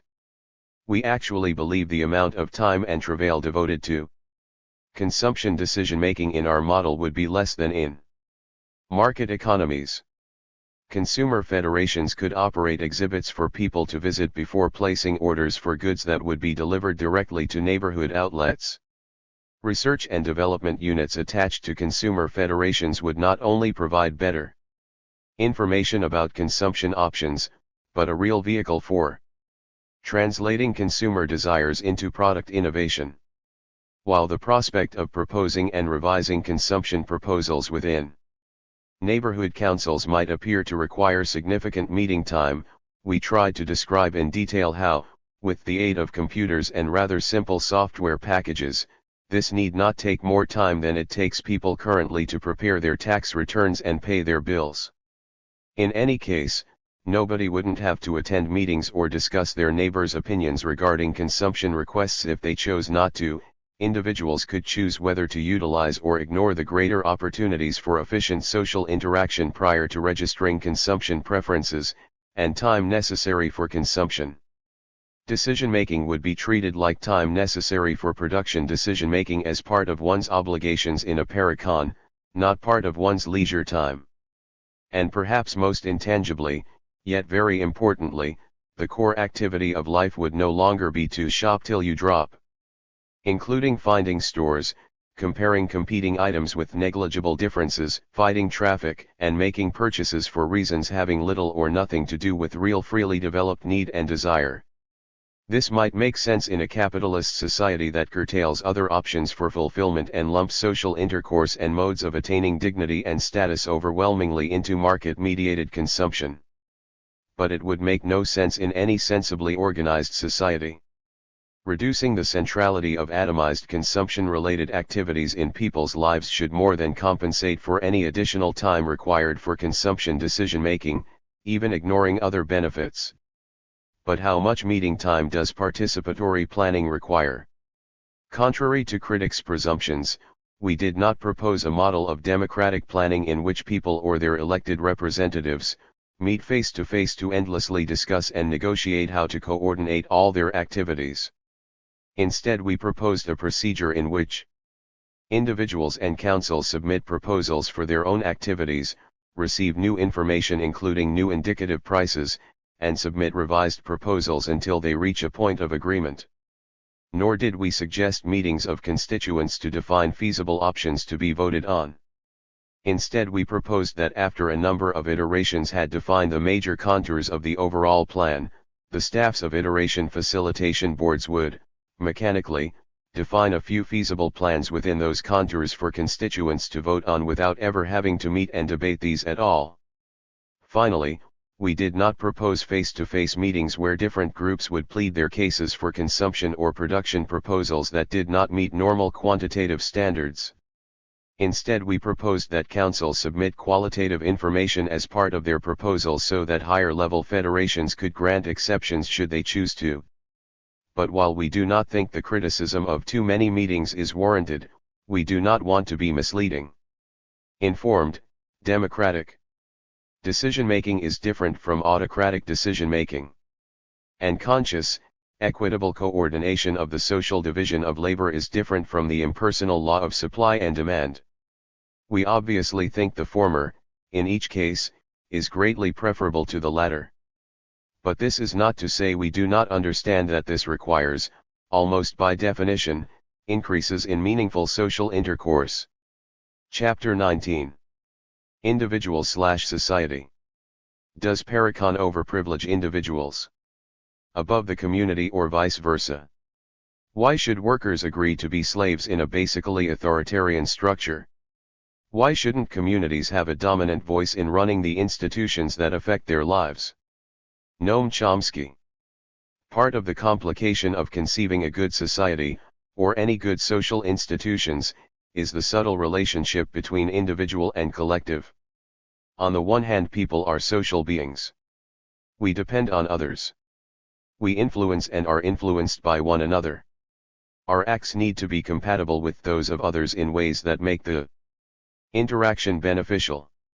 On the other hand, we each have our own wills and preferences, and we each want room to move and choose as individuals, and even to run up against and differ from one another. One can imagine economies that err on either side of this divide. An economy could privilege individuals and therein lose track of the need for mutuality and collectivity. It could generate actors isolated from one another and too often at odds with one another.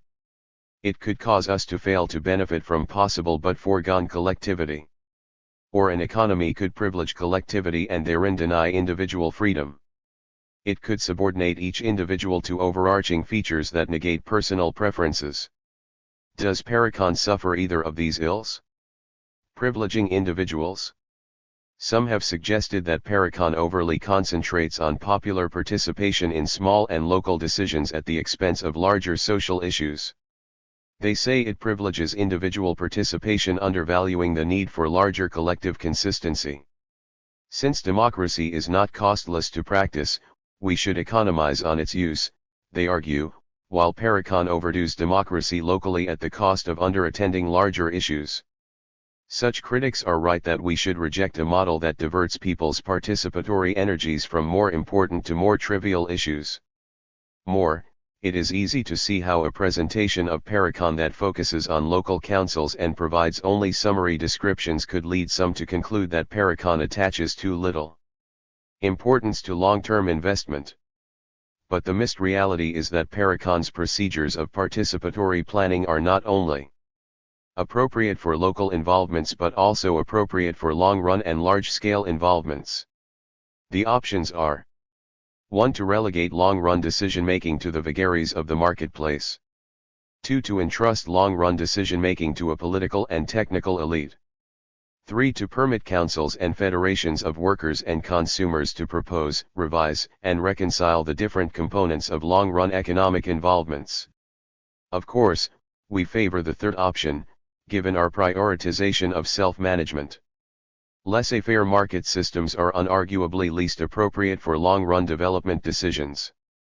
Even the terribly flawed Soviet version of central planning demonstrated important advantages over market economies in that regard. Moreover, every historical case of successful development by a latecomer to the world arena has been an example of the efficacy of planning rather than laissez-faire competition. Even in predominantly market economies, a cursory look shows that a huge proportion of long-run production takes place under the purview of the state, including most high-tech innovation in the U.S., or of massive private institutions operating more or less in the manner of the state, which is to say, employing planning. If we reject the vagaries of the marketplace for long-run decision-making, of course, if a political and technocratic elite is not chosen democratically, the dangers are obvious.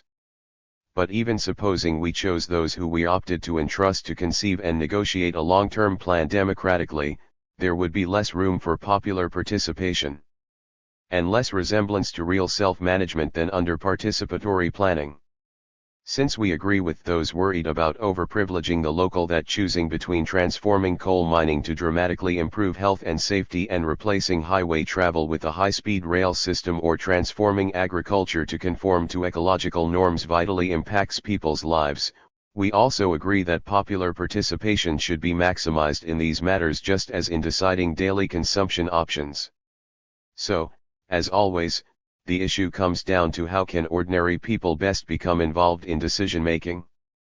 In our view, the federations of coal miners, rail workers, automobile makers, and agricultural workers, and the transportation, food, and environment departments of the National Federation of Consumers should all play a prominent role in formulating, analyzing, and comparing long-run options like those mentioned above.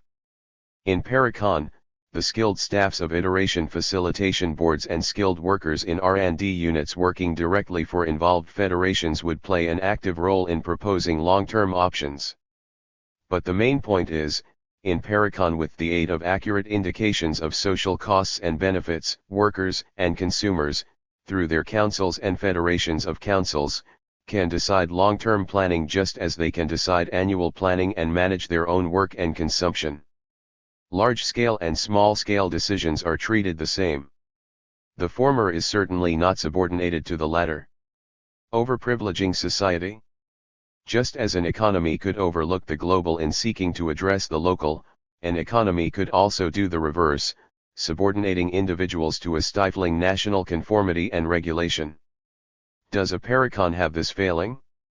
It is hard for us to credit this criticism seriously. Parecon, after all, affords each individual as much freedom as one can imagine short of trampling on the comparable freedom of others.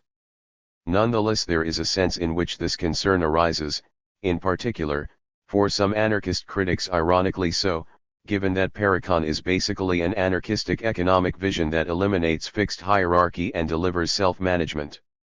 Still, for some anarchists the whole idea of institutions or even of society itself is an irritant.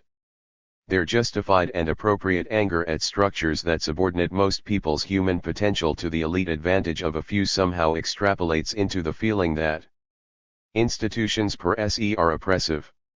In this view, Parecon is too social precisely because it has institutions like councils and balanced job complexes, with specific structures and roles. One either plays by Parecon's rules or suffers exclusion, they feel, which is true enough. And they find this oppressive. Such critics, in our opinions, overstate the extent to which we privilege society. But beyond that, they feel that it is a mark of the underdevelopment of human possibilities to have institutions at all. For them, every encounter, every interaction, should be free of prior assumptions, and thus there should be no lasting norms, rules, or roles, but only spontaneous generation of always new and utterly free relationships. For us, however, this is just taking the atomization of humanity to its ultimate debilitating conclusion and making believe that the antisocial result is in fact wholesome. Humans are social. To fulfill functions, meet needs, and expand possibilities, we interact and mesh our choices. We enhance what each of us can contribute by interlinking what all of us undertake. It is true that having lasting expectations about one another's activities in the form of lasting social institutions can reveal a humanity that is not yet freed, as in our subordination to markets, private ownership, or other oppressive structures, but lasting social institutions can also reveal a humanity meshing its individual and social sides seamlessly, to the advantage of each. The solution to bad institutions is not no institutions, but good institutions. If Parecon has institutions that enhance sociality, get needed functions done, further preferred values, and uplift human possibilities, that's good. If Parecon instead narrows our options, that is not good. But that there are institutions at all can't be taken as a sign of failing. It is, instead, merely a sign that humans are present. Parecon enlarges rather than restricts human possibilities. It rules out the choice to be a wage slave, to have an unbalanced job complex, and to wield disproportionate decision-making influence. But in doing so, Parecon creates a context suitable to the freest and fullest elaboration of each person's potentials and aspirations, subject only to the constraint that others enjoy the same range of possibilities. 20. Participatory. Is participatory planning new, or is it just another name for a mix of markets and central planning? In 1806, Pfuel had been one of those responsible for the plan of campaign that ended in Jena and Auerstadt, but he did not see the least proof of the fallibility of his theory in the disasters of that war. On the contrary, the deviations made from his theory were, in his opinion, the sole cause of the whole disaster, and with characteristically gleeful sarcasm he would remark, "There, I said the whole affair would go to the devil." Pfuel was one of those theoreticians who so love their theory that they lose sight of the theory's object, its practical application. His love of theory made him hate everything practical, and he would not listen to it.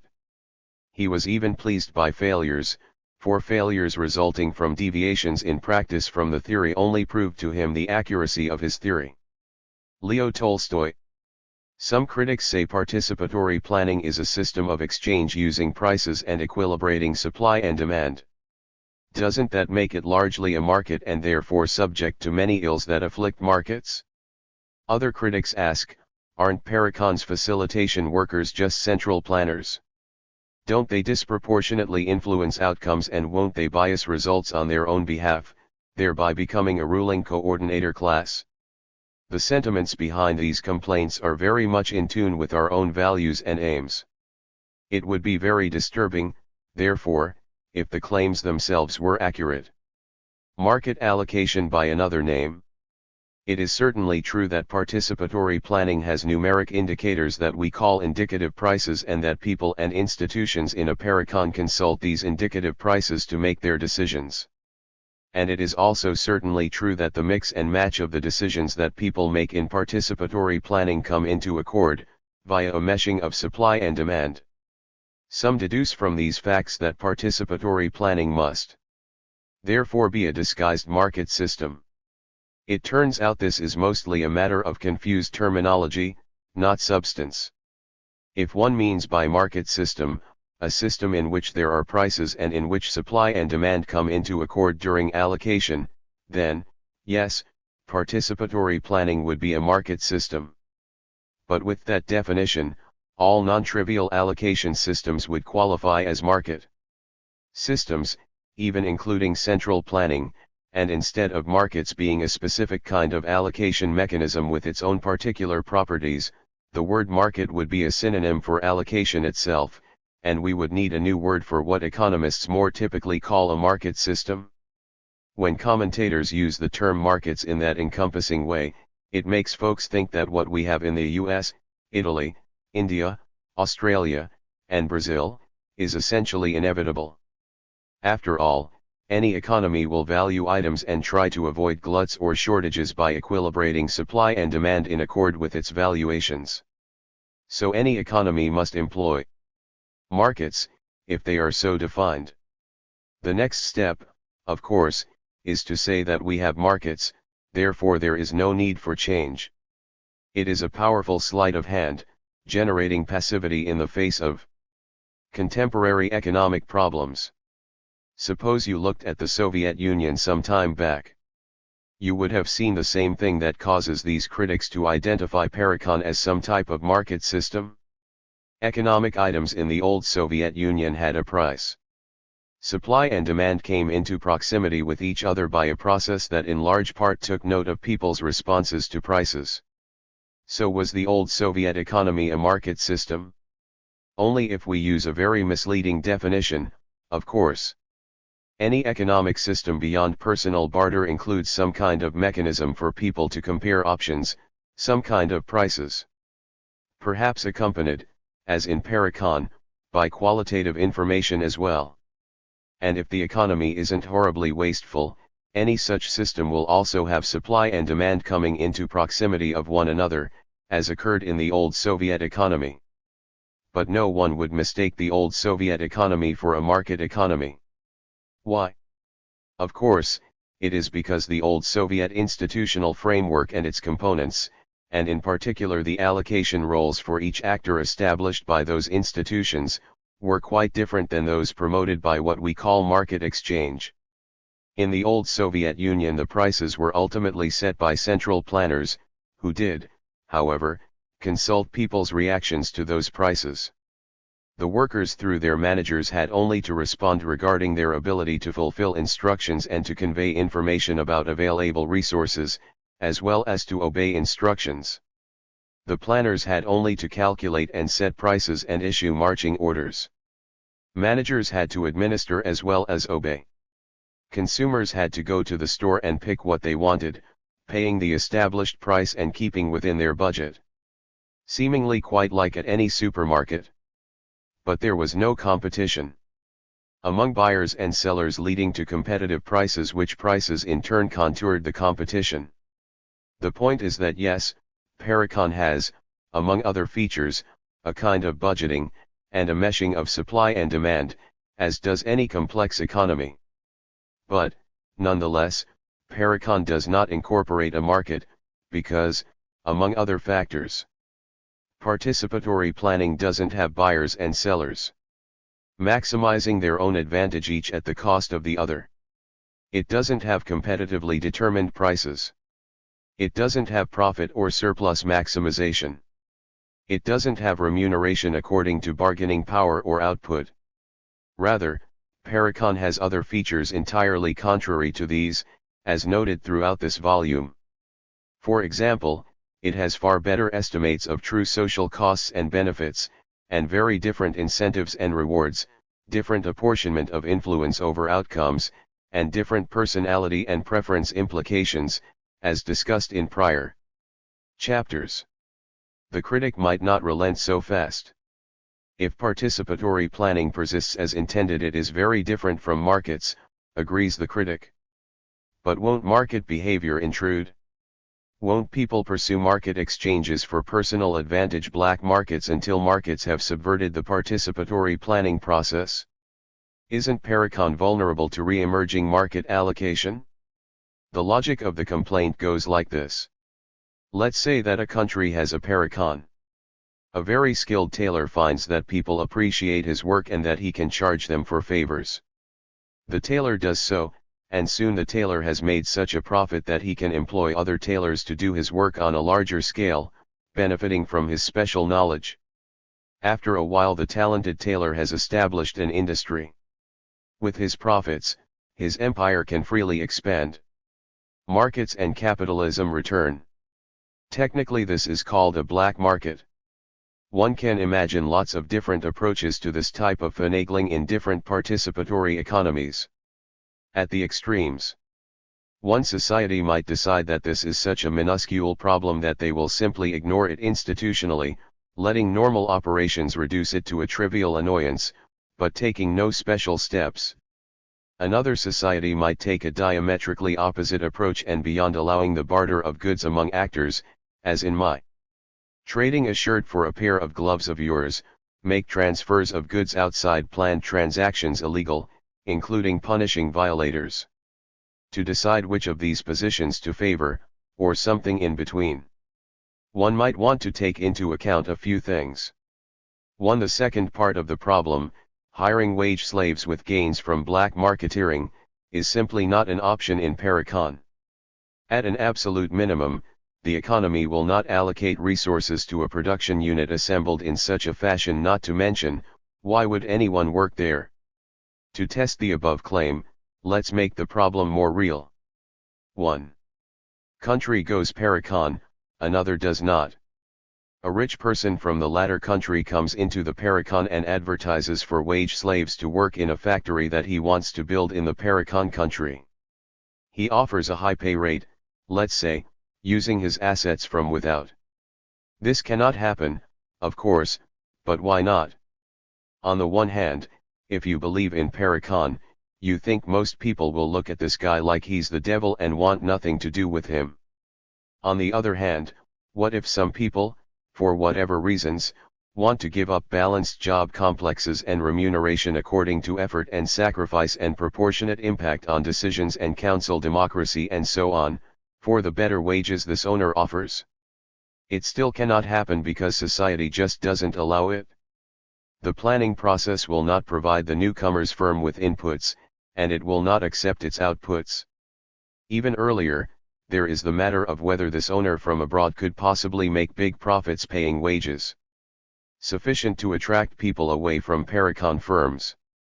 2. But what about the first part of the problem, individuals benefiting by selling their talents? For example, suppose I have these wonderful ornaments that I make in my spare time from roadkill, or stuff I find in the trash. It cannot be made from inputs that I would have to get from the economy because the economy will not provide such inputs for profit seeking. Or, to make it more real, I am a mind-bogglingly good tennis player or pianist and I sell lessons on the sly. Why won't this corrupt the system?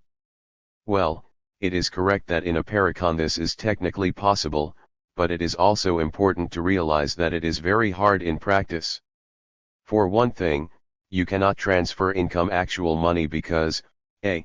there is no cash money to transfer and, b.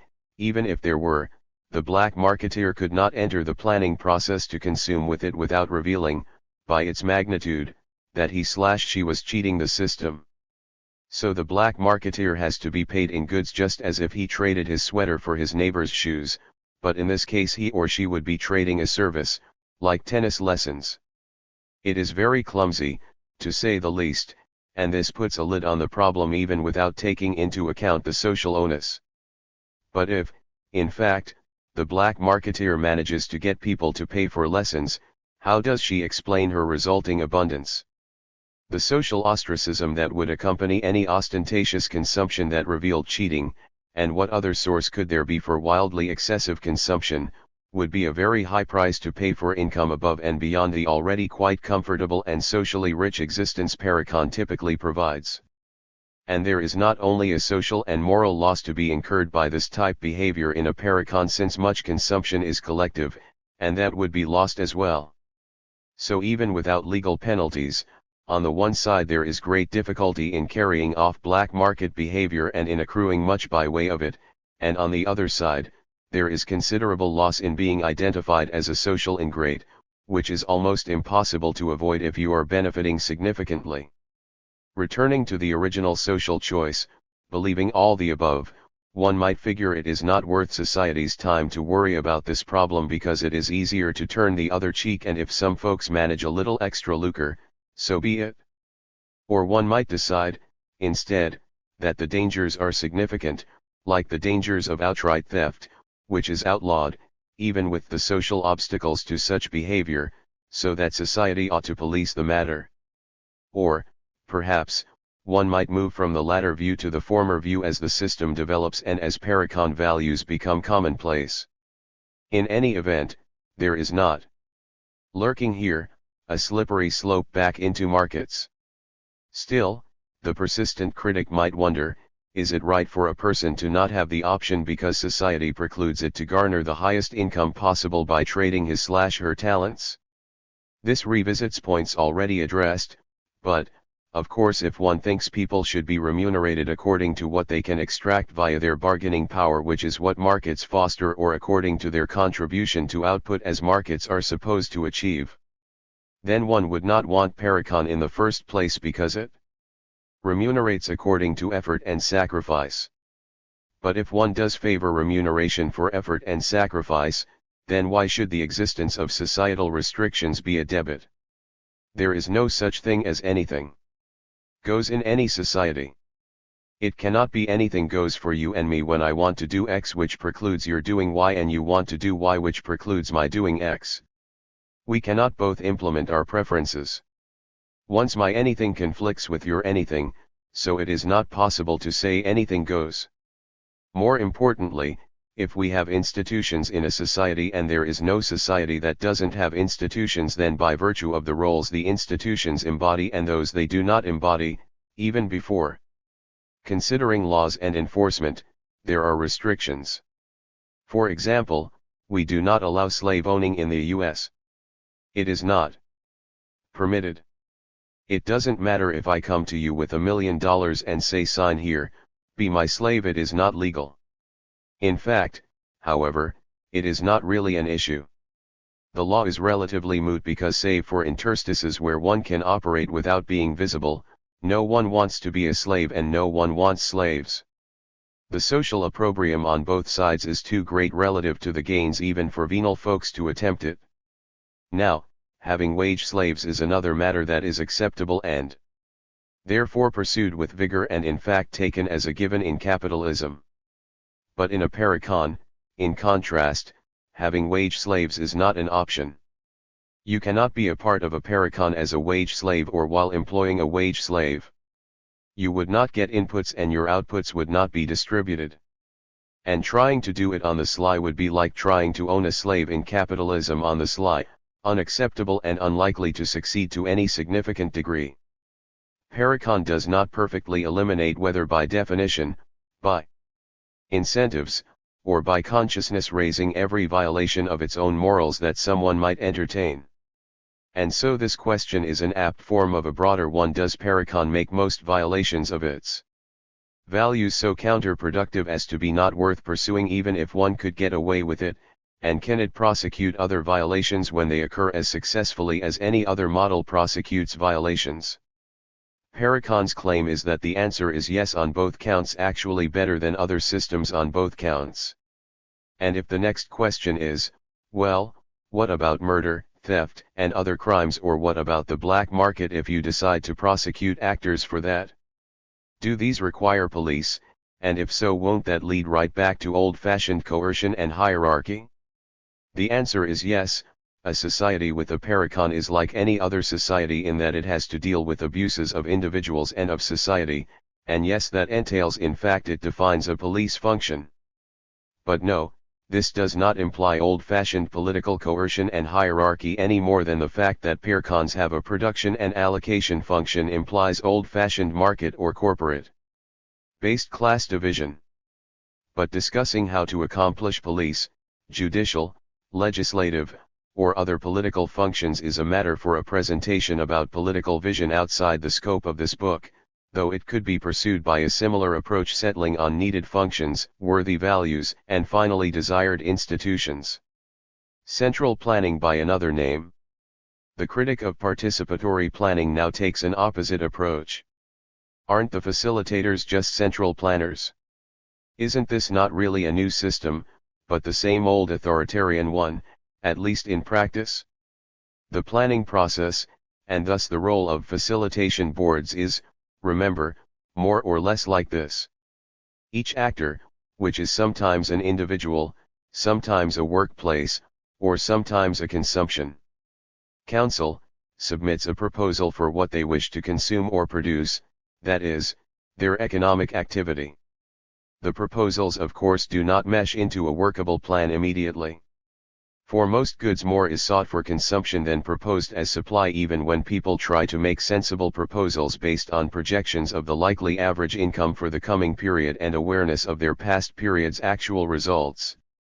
Demand is brought into touch with supply and vice versa by a decentralized process of refining proposals in light of data from prior rounds of proposals as well as technical data about capabilities and other factors we have described. Facilitation boards are, in this process, just workplaces like any others in the economy. They include various tasks combined into balanced job complexes. If the facilitation board's average job complex rating is better than the average for society, people working in a facilitation board have to work at sub-average options outside as well. If the facilitation board job complex is worse than for the rest of society, facilitation board workers have to work at better than average tasks outside the board as well. As to what a facilitation board does, there are different kinds, with different purposes, but basically they either accumulate proposals and information, prepare data for access by others, and with various socially agreed upon algorithms cull insights from data, passing back into the process the resultant information, or they facilitate meeting people's preferences, such as by helping people find new places to live or work. And that's it. Facilitators make no decisions other than about their own circumstances. What facilitators do can be checked by anyone at any time since all information is freely available. Moreover, virtually everything facilitators do could be largely and perhaps completely automated, though in practice this would likely be inefficient. The critic hears all this and is not swayed. Surely you are starting to imply a coordinator class, just by having people working in an institution whose role is to decide who is affected by a certain decision and to what degree, are you not? To answer, one has to look further at the model, taking into account what it does and doesn't address. The planning process has no need for anyone to play the role the critic indicates and indeed explicitly precludes it. The proportionate impacts on outcomes for different actors emerge organically from their involvement at various levels of the planning process and not from being decreed by some person or group from above. However, suppose such estimates did have to be made by someone specially assigned to the task, which in fact they do not. That would still not mean that there is a coordinator class in the economy any more than the fact that there is a managerial function in many industries in a Parecon implies that there is a separate coordinator class there, or the fact that there is an engineering function, or a surgical function, or a need to have agencies that do calculations or that summarize information means that folks involved in those activities will be a separate and privileged class. It is not the existence of important technical or conceptual tasks per se that engenders class division, but rather how those tasks are distributed among the populace. If everyone has a balanced job complex, then no one has disproportionately more empowering work than others.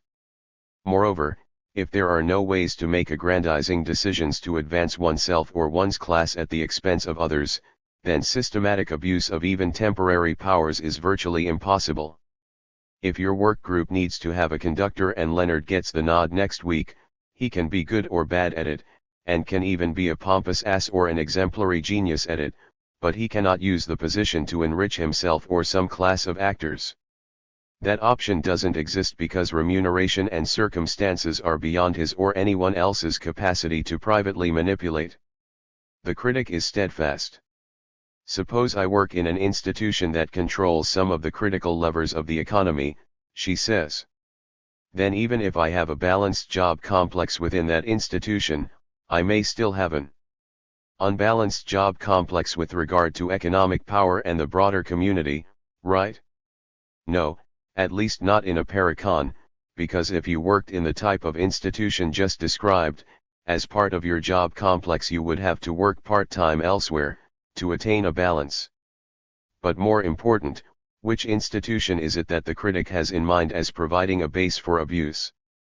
And what advantages does it bestow upon a worker there, such that he or she and others like him or her will become a class with advantages to defend and expand? The worry is valid in the abstract, of course, but then we have to look to see whether in any particular kind of economy this problem exists in practice. For example, if someone was a central planner in a centrally planned economy, they would be able to bend and massage economic outcomes to serve all planners and also all folks with relative monopolies on decision-making power in workplaces by further enlarging the advantages that such folks enjoy. They could accomplish this by promoting investment patterns that enhanced information centralization and thus further aggrandized coordinator class privilege, not to mention by directly decreeing greater rewards for such folks. So here the claim would be right. These individuals, by virtue of their central planning positions, would have means to advance their interests contrary to the interests of other actors. But, none of this exists in a Parecon. Yes, there are boards or bureaus in a Parecon that disseminate and even summarize information, but there is no way for anyone working in one of these boards, or doing other highly valued or conceptual functions as a part of their balanced job complex, for that matter, to benefit themselves, either in isolation or collectively, by doing anything other than what is also in everyone else's interest, that is, by doing their work as well as they can. For one thing, any deviation would be obvious.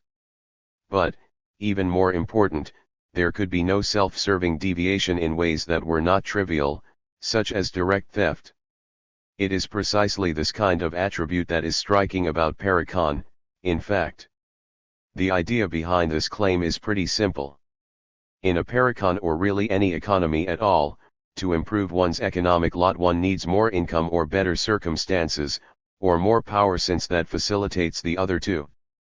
But in a Parecon everyone gets a share of income based on the effort and sacrifice they expend in their work, or based on their need if they cannot work, which means there is no way to gain more for oneself or for a group other than by working harder or longer, which, in fact, benefits everyone.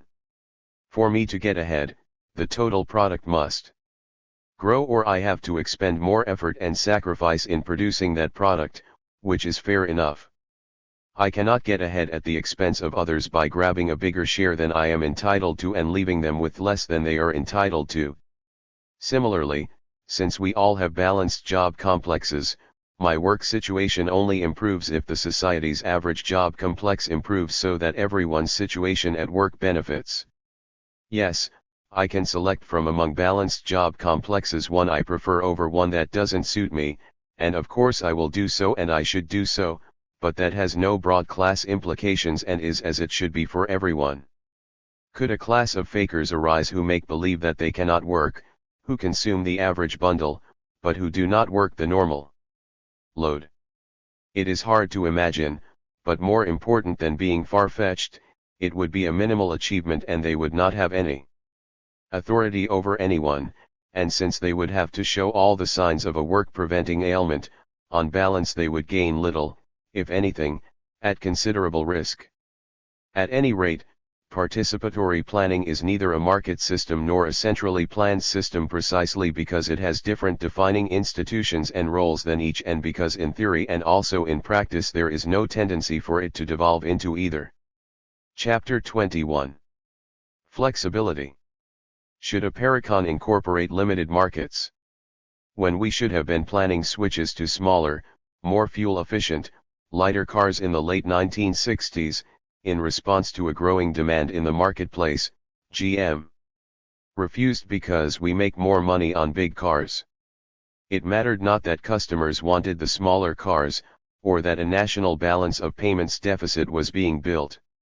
Refusal to enter the small car market when the profits were better on bigger cars, despite the needs of the public and the national economy, was not an isolated case of corporate insensitivity. It was typical. John DeLorean. The idea in this chapter is different than in the rest of our critical chapters. The hypothetical critic in this chapter accepts that Parecon is a fine idea. She accepts that markets and central planning are horribly flawed.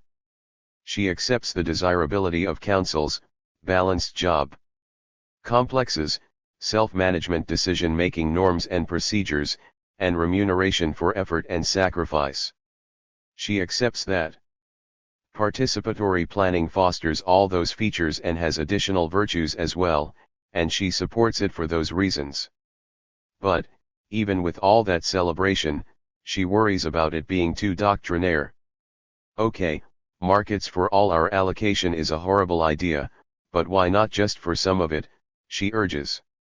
Why not try to capture the benefits markets have for those items where its benefits will be greatest and where we can curtail accompanying debits? She claims markets are responsive. They react to shocks quickly and they can update weekly, daily, or even hourly. Participatory planning cannot replan repeatedly, she says, so can't we therefore benefit by using markets to augment or along with or even in place of Pareconish approaches, at least for the items where speed of reaction is needed? In other words, can't we have a slightly mixed economy? Can't we take the essence of participatory economics and strengthen it by adding some limited attributes of other economies, in particular, some market mediation of exchange? The critic continues, you have some product that you know will have frequent innovation.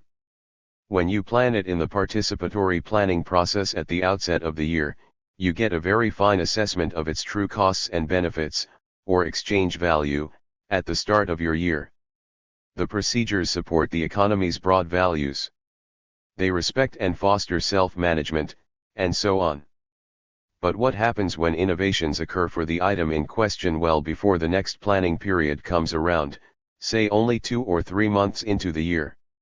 I know the system handles modest typical preference changes fine, says the critic, including those arising from changes in the product, but what if there is a really large change because an innovation makes the product really much better, or perhaps due to a massive fire destroying lots of production potential, and, as a result, many more people want the product than plan to get it, well beyond what slack planning can handle?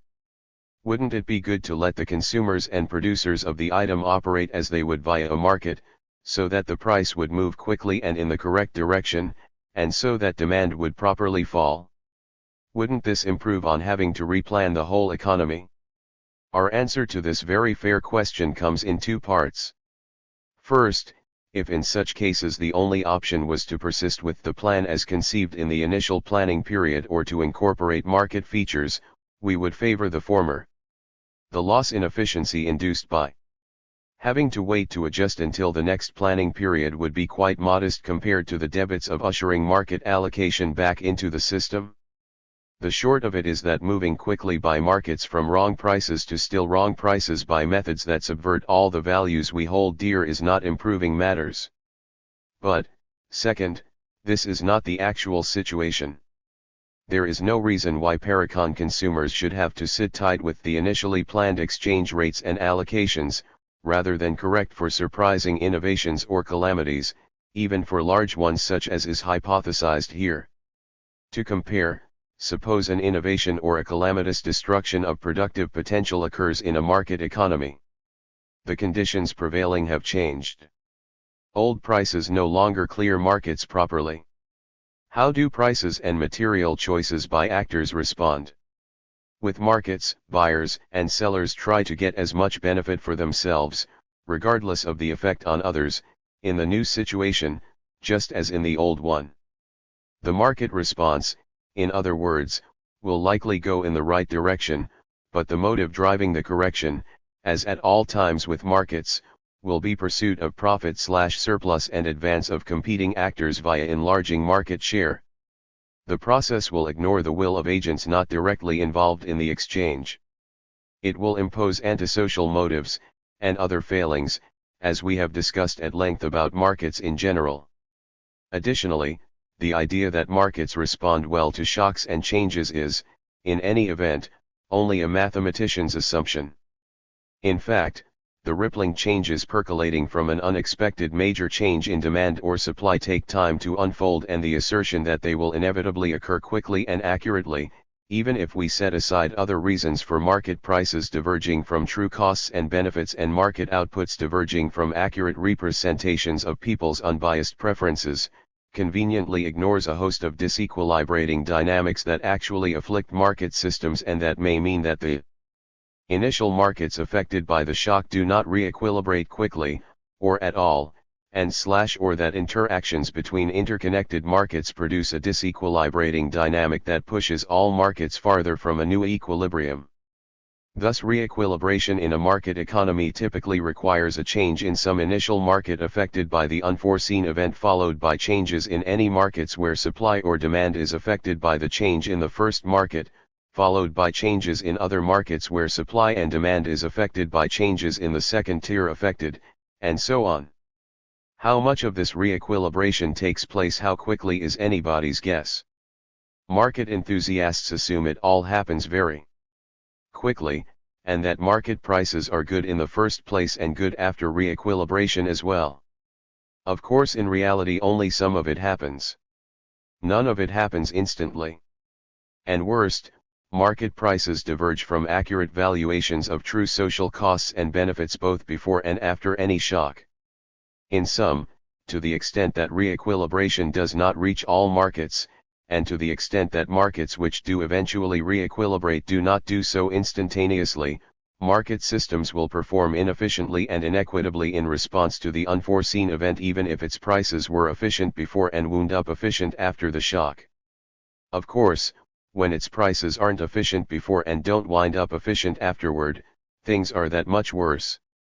For such reasons, we would not want to have some items handled by market processes in a Parecon even if it were an otherwise plausible option, but more, we really could not sensibly do so even if we wanted to. Having a little markets in a Parecon is a bit like having a little slavery in a democracy, though even less tenable. The logic of markets invalidates the logic of participatory planning and of the whole Parecon, and it is also imperial, once it exists, trying to spread as far and wide as it can.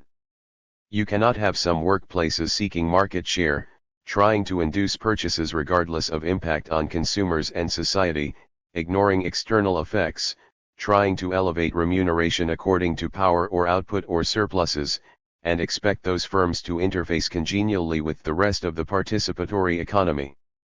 So, in contrast, if we have to live or die with it in full, what about participatory planning's responsiveness? Again an innovation occurs, this time in a Parecon. The unforeseen event significantly affects demands and valuations so that the original plan, which was efficient and equitable before the shock, is no longer efficient and equitable. The optimal solution, at least regarding the choice of material inputs and outputs and their valuation and thus distribution, is to redo the entire planning process and arrive at a new plan perfectly efficient and equitable in light of the new conditions.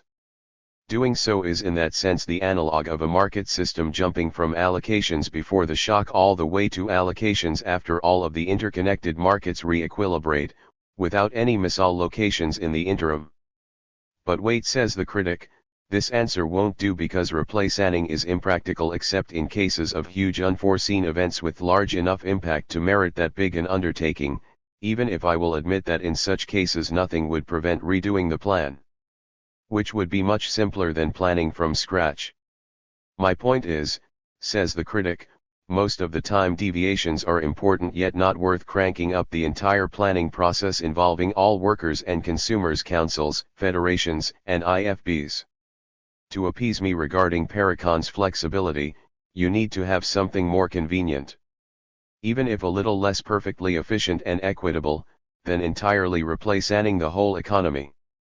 In short, when a shock requires significant adjustments, how do we tide over with appended alterations until the next scheduled planning period fixes things perfectly, never more than 12 months away? The answer is that different instances of Parecon might have different approaches to doing this. Here is one. Workers in a Parecon industry notice markedly changed demand or valuations. Many more people than planned come to want some product.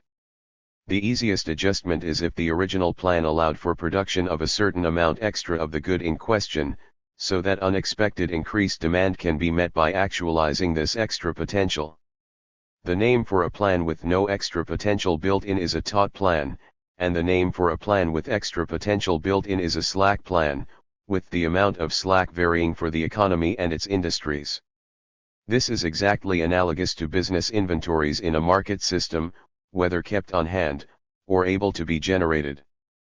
But suppose workers notice that the increased demand will take them beyond the available slack. As a result, they begin to contact facilitation boards seeking extra workers and begin consulting suppliers for additional inputs. If this can be had to the extent needed, they report the results and the facilitation boards calculate the effect on final prices. The predictions are made available to all consumers. If assets for the desired production can't be had, supply won't rise sufficiently and, instead, decisions will have to be made regarding allocation of the limited available products. Of course, all the usual methods and motives of Parecon operate at each step, whatever specific approaches a particular Parecon might employ. Let's pick a simple unforeseen event. An unprecedented warm spell dramatically increases people's desires for air conditioners beyond what was planned plus available slack. An easy possibility is to ration the existing supply of air conditioners at the level set by the original plan. This could be done in a variety of ways. 1. Give everyone seeking air conditioners only X% of the what they asked for, where X equates demand with available supply. Of course, this is not possible for items that are not divisible. So, 2. Give air conditioners only to those who asked for one in the original plan and only in the quantity they asked for. Do not accommodate new demanders or increased demands. But another option is, 3. Raise the price of air conditioners until the excess demand disappears, i.e. employ increased prices to ration air conditioners. In this case we would have to have an IFB in place to adjust indicative prices during the year. Or we could have the National Consumer Federation and the National Air Conditioner Industry Federation make the price adjustments. If we adjust the price of air conditioners to eliminate the excess demand, we have to charge users the higher price or their demand will not fall to the existing level of supply. Those who get the air conditioners and are charged the higher price now must either reduce the amount of some other goods they consume, not picking up all they ordered in their original plan, or they must increase borrowing, which is monitored in a participatory economy by their consumer federation. But of course, as this example intentionally makes evident, a more desirable adjustment to the unforeseen event would be increasing production of air conditioners. We now know that more of society's scarce productive resources should be devoted to air conditioners than the original plan called for, and therefore by implication, less of society's scarce productive resources should be devoted to producing other goods and services. Adjusting production of air conditioners is in this event more complicated than simply rationing the existing supply in any of the above ways, but to do so also better meets real needs, and is therefore more efficient. The simplest way to increase production is to ask the Air Conditioner Federation to increase output via overtime. If the workers can produce more by working more hours without needing significantly more inputs, the only remaining issue is an equity matter: how much to compensate them for their extra sacrifice.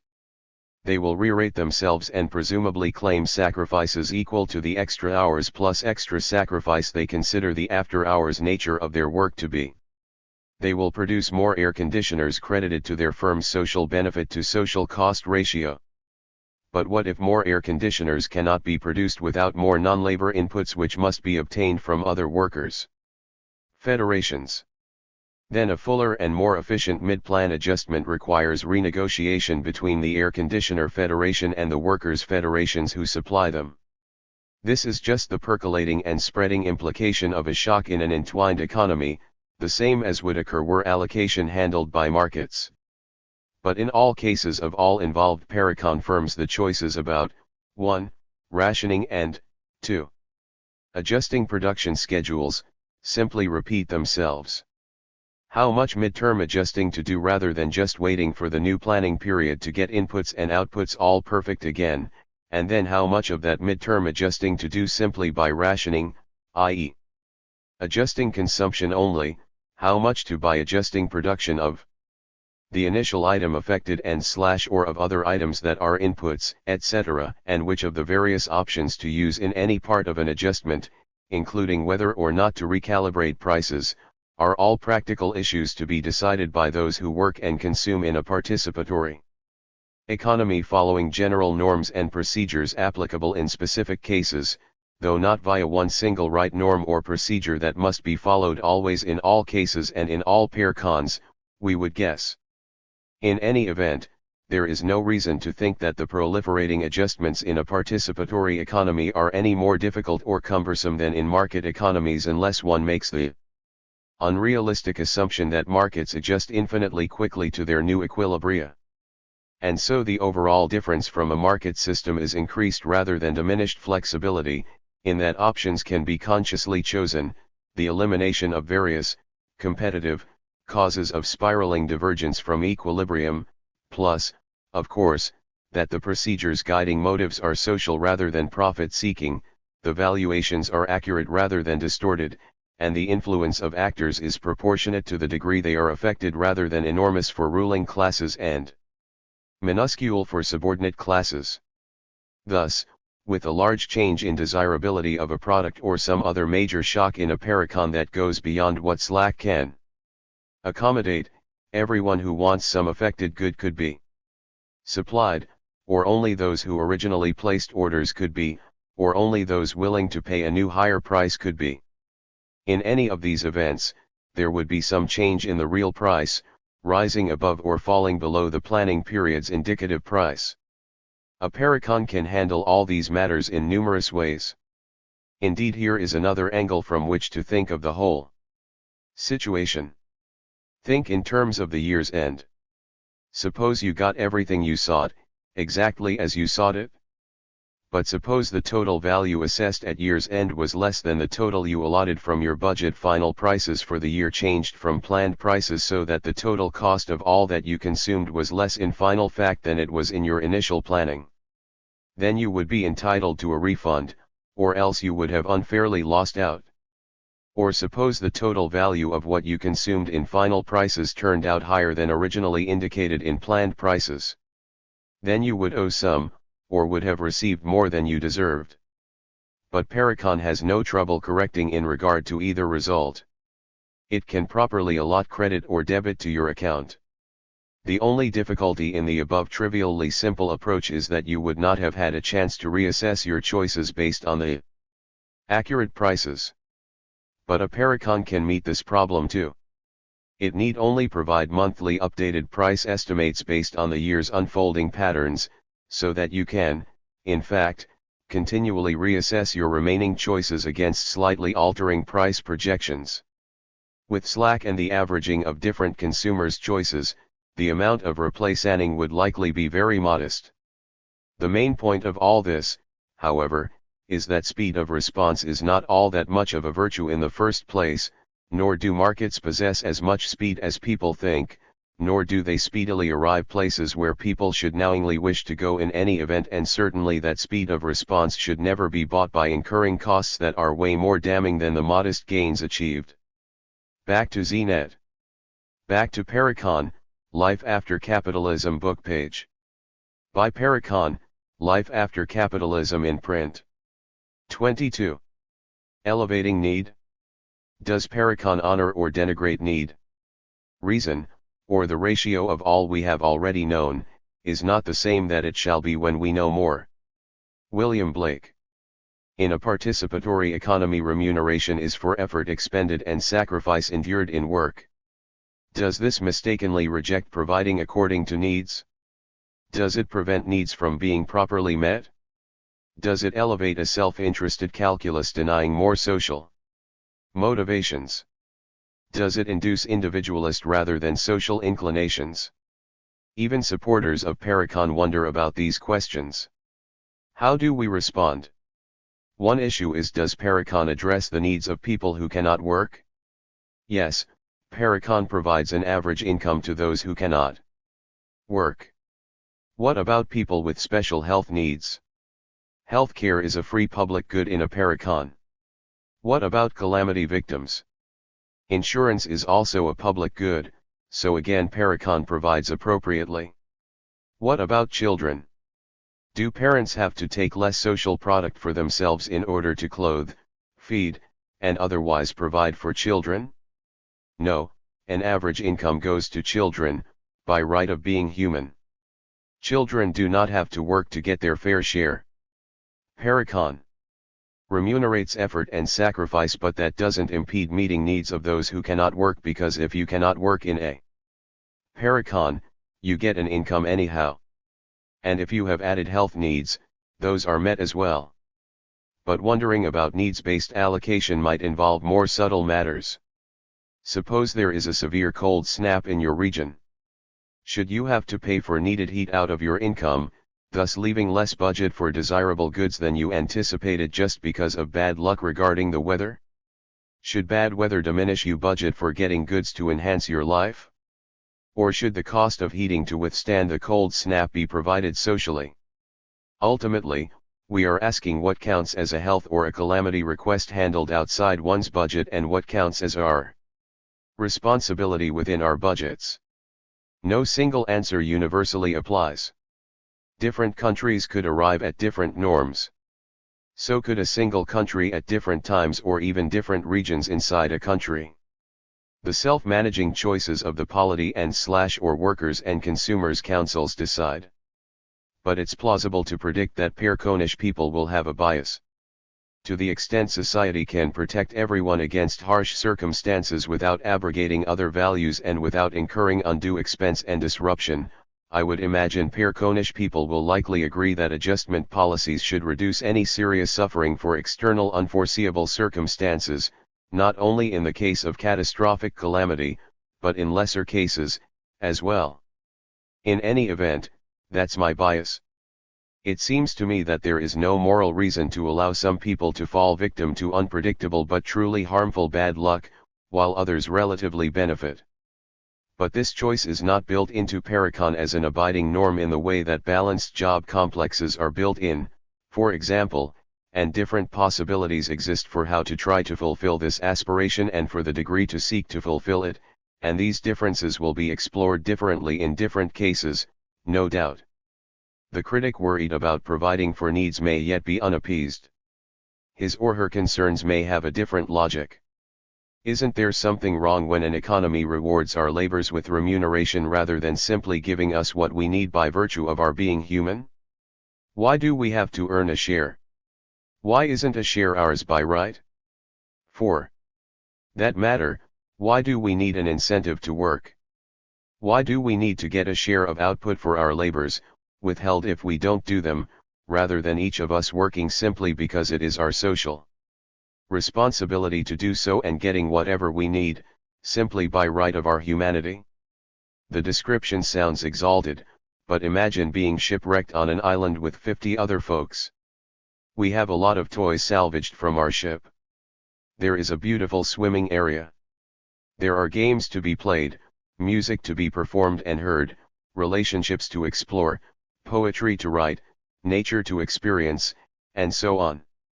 There is also, however, a need to build housing, grow and harvest food, pot fresh water, maintain single fires, and so on.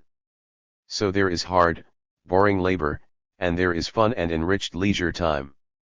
Suppose I announce that I need a dwelling, fresh water, food, a luxurious carved flute, and some newly made clothes.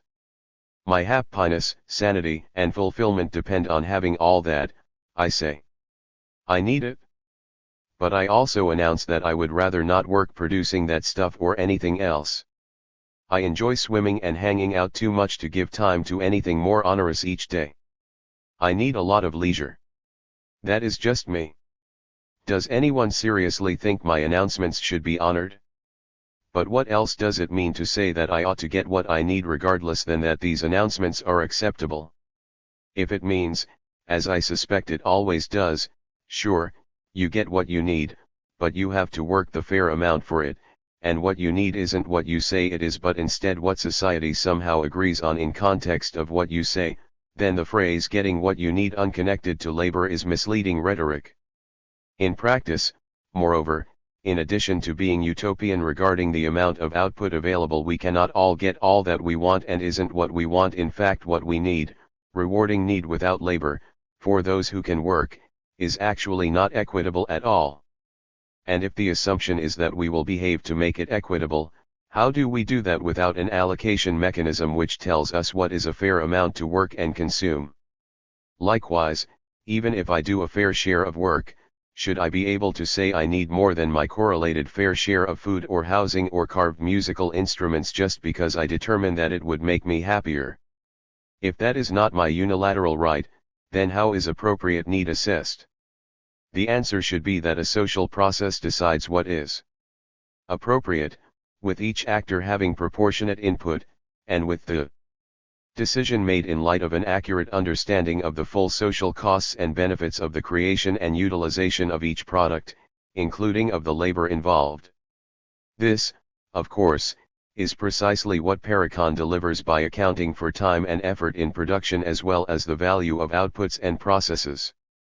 The point is, for an economy to respect the needs of each actor in the same degree as it respects the needs of all other actors requires that the economy arrive at proper valuations of full social costs and benefits of work and its inputs and outputs, and that it apportion shares of output in accord with effort and sacrifice expended, with allowance, of course, for special cases of the sort noted earlier. So it is precisely because Parecon is geared to meet needs and develop potentials that Parecon remunerates as it does, determines values as it does, and involves actors in decisions and apportions work responsibilities as it does. If we break the relation between work and income, we eliminate the possibility of people knowing what is greedy and what is appropriate, even assuming everyone wants to abide such guides spontaneously, and also of knowing the direction people wish the economy to go in. And there is another point to be made. A critic may worry that remunerating effort and sacrifice rather than providing for needs irrespective of work will propel actors to seek personal income rather than care about one another. But, in fact, as we have seen, Parecon creates a context in which to get ahead personally, even someone who starts out quite self-interested, greedy, and dismissive of the needs of others, has no choice but to address the needs of others. In a Parecon we enjoy improved work conditions if society's average job complex improves, which means we must favor not all changes in our own workplace, irrespective of impact outside, but only changes in the whole economy that make the largest gains in quality of life implications of work, even if none of those changes are situated in our own workplace. And the amount we get per hour of average labor at average intensity goes up, likewise, if the whole social product goes up, again imposing on actors attentiveness to society and not just self. Ironically, therefore, it turns out that giving people what they declare they need with no attention to their participation in production does far less to produce social concern and mutual awareness than rewarding effort and sacrifice, since the former says we need only concern ourselves with assessing our own desires in determining what we want and receiving it, while the later requires that we pay attention to the well-being of the whole community even if we are solely interested in advancing our own well-being. That is, giving people from the social product simply for what they proclaim to be their needs promotes an individualistic, antisocial calculus in everyone, whereas rewarding effort and sacrifice and operating via participatory planning from within balanced job complexes literally requires that we pay attention to the entire social condition, including the situations, needs, and possibilities of others. Back to ZNet. Back to Parecon, Life After Capitalism book page. By Parecon, Life After Capitalism in print. Chapter 23. Compatibility. Can a Parecon accommodate and be accommodated by other institutions? I wish that every human life might be pure transparent freedom. Simone de Beauvoir. My notion of democracy is that under it the weakest shall have the same opportunities as the strongest. No country in the world today shows any but patronizing regard for the weak. Western democracy, as it functions today, is diluted fascism. True democracy cannot be worked by 20 men sitting at the center. It has to be worked from below, by the people of every village. Gandhi. Humans are social beings and we do not live by bread alone. Economics is neither the sole nor even the sole centrally important aspect of life. It is critical, but so are culture, politics, kinship, ecology, and international relations. The good society we aspire to will have a transformed economy but very likely also transformed kinship, polity, and cultural relations, transformed relations with nature, and transformed relations among societies. In fact, what makes some part of social life central? The answer is that it depends on your purpose. Central relative to what? We are interested in changing society for the better. So our question is, what makes some domain of society central to the effort to change society for the better? One answer is that centrally important means, a. providing pervasively influential pressures on the way society is and the way it could be, and b. impacting broad constituencies so that they can potentially act in light of their aims to try to make desirable changes. The economy does this, of course, by defining how we produce, consume, and allocate, and by exerting pressure on other areas of our lives via its impact on these other functions, and by demarcating us into the capitalist, coordinator, and working classes, which, by virtue of the different roles they play in economic and social life, can both perceive the economy's importance and also develop interests and agendas to perpetuate or to change its features. But the polity also does all this, though with respect to adjudication, legislation, and the implementation and enforcement of shared programs. And what we might call kinship also does it, regarding procreation, nurturance, socialization, and other functions related to the creation and emergence of each new generation. And the culture does it as well, regarding the way communities define their mutual relations, celebrations, and broad identities. Each of these four realms of social interaction defines centrally important features in societies and demarcates conflicting social groups, and each sphere can generate movements seeking new structures critical to the definition of a new society. So all are central, not only one or another, not only economics. But if a good society is one where all these domains emanate liberating influences, is a Parecon compatible with the positive vision we may adopt for other spheres of social life? Does it emanate pressures that will foster their logic? Do they emanate pressures that will foster Parecon's logic? If not, can Parecon be modified by tweaking it without losing its benefits or undercutting its operations? This question can only be answered definitively by setting forth visions for other spheres and evaluating the interrelations.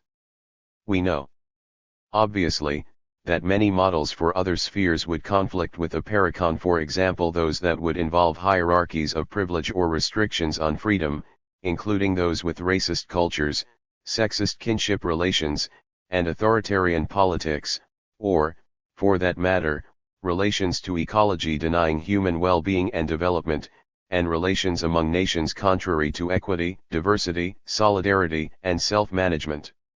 Institutions existing alongside a Parecon will have to respect balanced job complexes, remuneration for effort and sacrifice, and self-management, and to the degree that they need inputs and render outputs, will have to interface with participatory planning.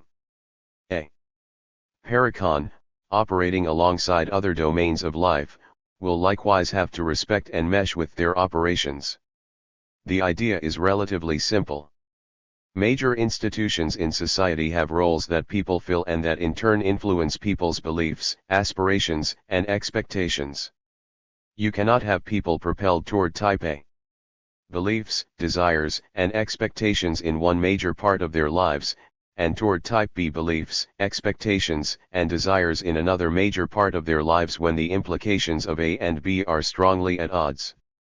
For an obvious case, you cannot have home lives or educational systems producing new recruits for a Parecon who lack the confidence and learning to participate in it, nor, for that matter, can you have homes or schooling producing new recruits for a capitalist economy that have too much confidence and learning to accept the subordinate roles they will play in it.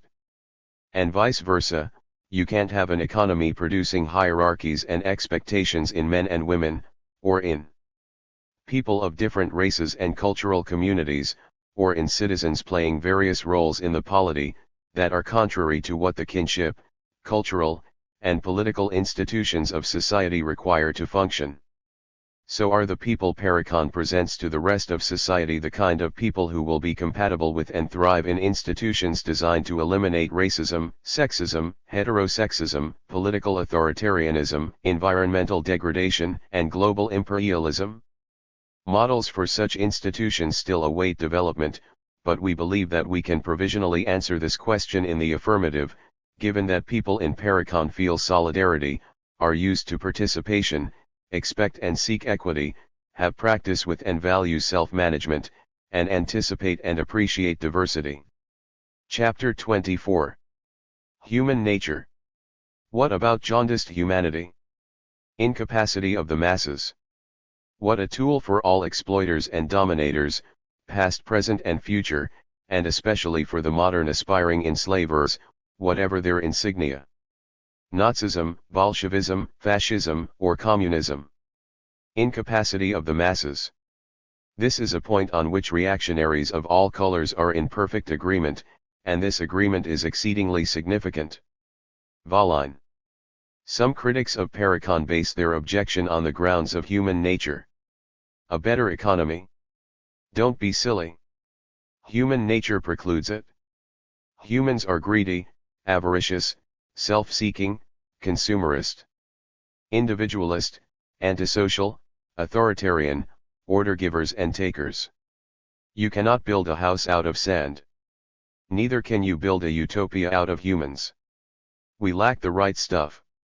The claim that humans are rotten may be a rationalization that hypocritically propels self-interest, or it may be truly believed. In either event, it operates with great power. When I was a college student at MIT in the class of 1969, I was very active in the anti-war movement. As part of my organizing efforts, I spoke to a great many students, sometimes one-on-one, often in large groups. Discussions would go on long into the night. The mood would be very intense since, after all, these folks took school very seriously, and not only were matters of great social consequence on the agenda, but also such matters as whether they would have classes to go to or classes would be shut down. In these meetings I would refute misgivings and misconceptions about the anti-war movement's view of history and society, one after another, but for many folks these facts were actually secondary, a kind of red herring. The rock-bottom line of defense against having to commit to stopping the war in Indochina was, for most, a variation on one theme. Finally, someone would express this argument explicitly: why bother opposing it? Even if we were to curtail this war, there would just be another one.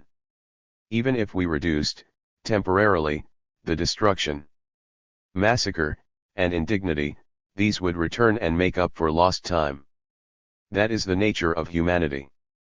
The speaker would continue: people are greedy, violent animals, so what more can you expect? Let me go back to my classes, let me avoid all this distraction. Stop berating me with it. There is nothing I or anyone can do. Human nature sucks. I think this was then and is still now a bedrock logic of both repression and capitulation. It is hammered into our every pore from every direction for a good part of our lives. How does an advocate not only of ending a war or some other atrocity, but of attaining a just world, rebut such cynical views? The short answer I like to give I first heard from Noam Chomsky. Imagine you are in an upstairs window looking out over a nearly empty street below. It is a scorching hot day. A child below is enjoying an ice cream cone. Up walks a man. He looks down, grabs the cone, and swats the child aside into the gutter. He walks on enjoying his new cone. What do you think, from the safety of your distance from the scene, about this man? Of course, you think this fellow is pathological. You certainly don't identify with him and think, that's me down there, I would do that too. Instead you would be horrified and you would likely even rush down to comfort the child. But why? If humans are greedy, self-centered, violent animals, wouldn't we expect that all humans, confronted with the opportunity to take a delicious morsel at no cost to themselves, would do so? Why should it horrify us when we see someone do it? Why should we find it pathological? The answer is that we actually do not think that people are innately thugs. We only gravitate to that claim when it serves our purposes to rationalize some agenda we hold for other reasons entirely, such as when we ignore widespread injustice because to do otherwise would be uncomfortable, costly, and even risky. For my second answer, I ask an advocate of the view that humans suck to consider from personal experience if there is some exception to this otherwise general rule. Do you suck? I ask. Are you greedy and avaricious, concerned only for yourself? If you are, okay, but do you know anyone who isn't? Some relative, an acquaintance, a hero from history, anyone? Just one such person? And then I ask, how did this one social rather than antisocial person arrive at their concern for and solidarity with others? To confused stares I say, well, think about it. We live in a world with institutions that propel greediness and self-centered calculation. The messages all around us foster these antisocial attitudes rather than countering them. It is easy to explain selfishness arising in us in this context. In our world, selfishness is the way to get ahead, and we even often get punished in our own lives if we care so much about others that it diverts us from personal advancement. Indeed, it is easy to explain even gross proportions of greed and narrow individualism in our world. After all, if we merely have the capacity to drift in that direction, then given our environments, there is no surprise that we will do so, some of us more than others. But what about the one person you have conjured into mind, or the millions I can think of, almost everyone in various parts of their lives, who displays more social and empathetic behavior? From where do their mutually supportive acts and feelings arise? If people suck as you say, and they suck due to a wired-in disposition that we cannot hope to transcend even to the degree of ending war and starvation, then these better attributes should not exist at all, and if they happen to accidentally arise in some modest dose, surely they would be buried out of existence by the overwhelming pressures of our circumstances. Therefore, for social caring to be as prevalent as it is, and in truth, we know it is very widespread, perhaps it is the trait that is wired in, rather than its opposite.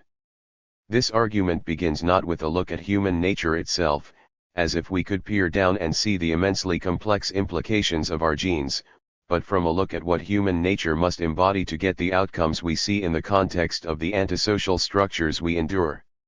Your good niece or grandmother, the good person in history, and the good inclinations you yourself have, all these could not possibly have emerged if the view that we are innately horrible is correct. Innate evil plus surrounding institutions stifling sociality and enlarging greed would not yield even one good grandma.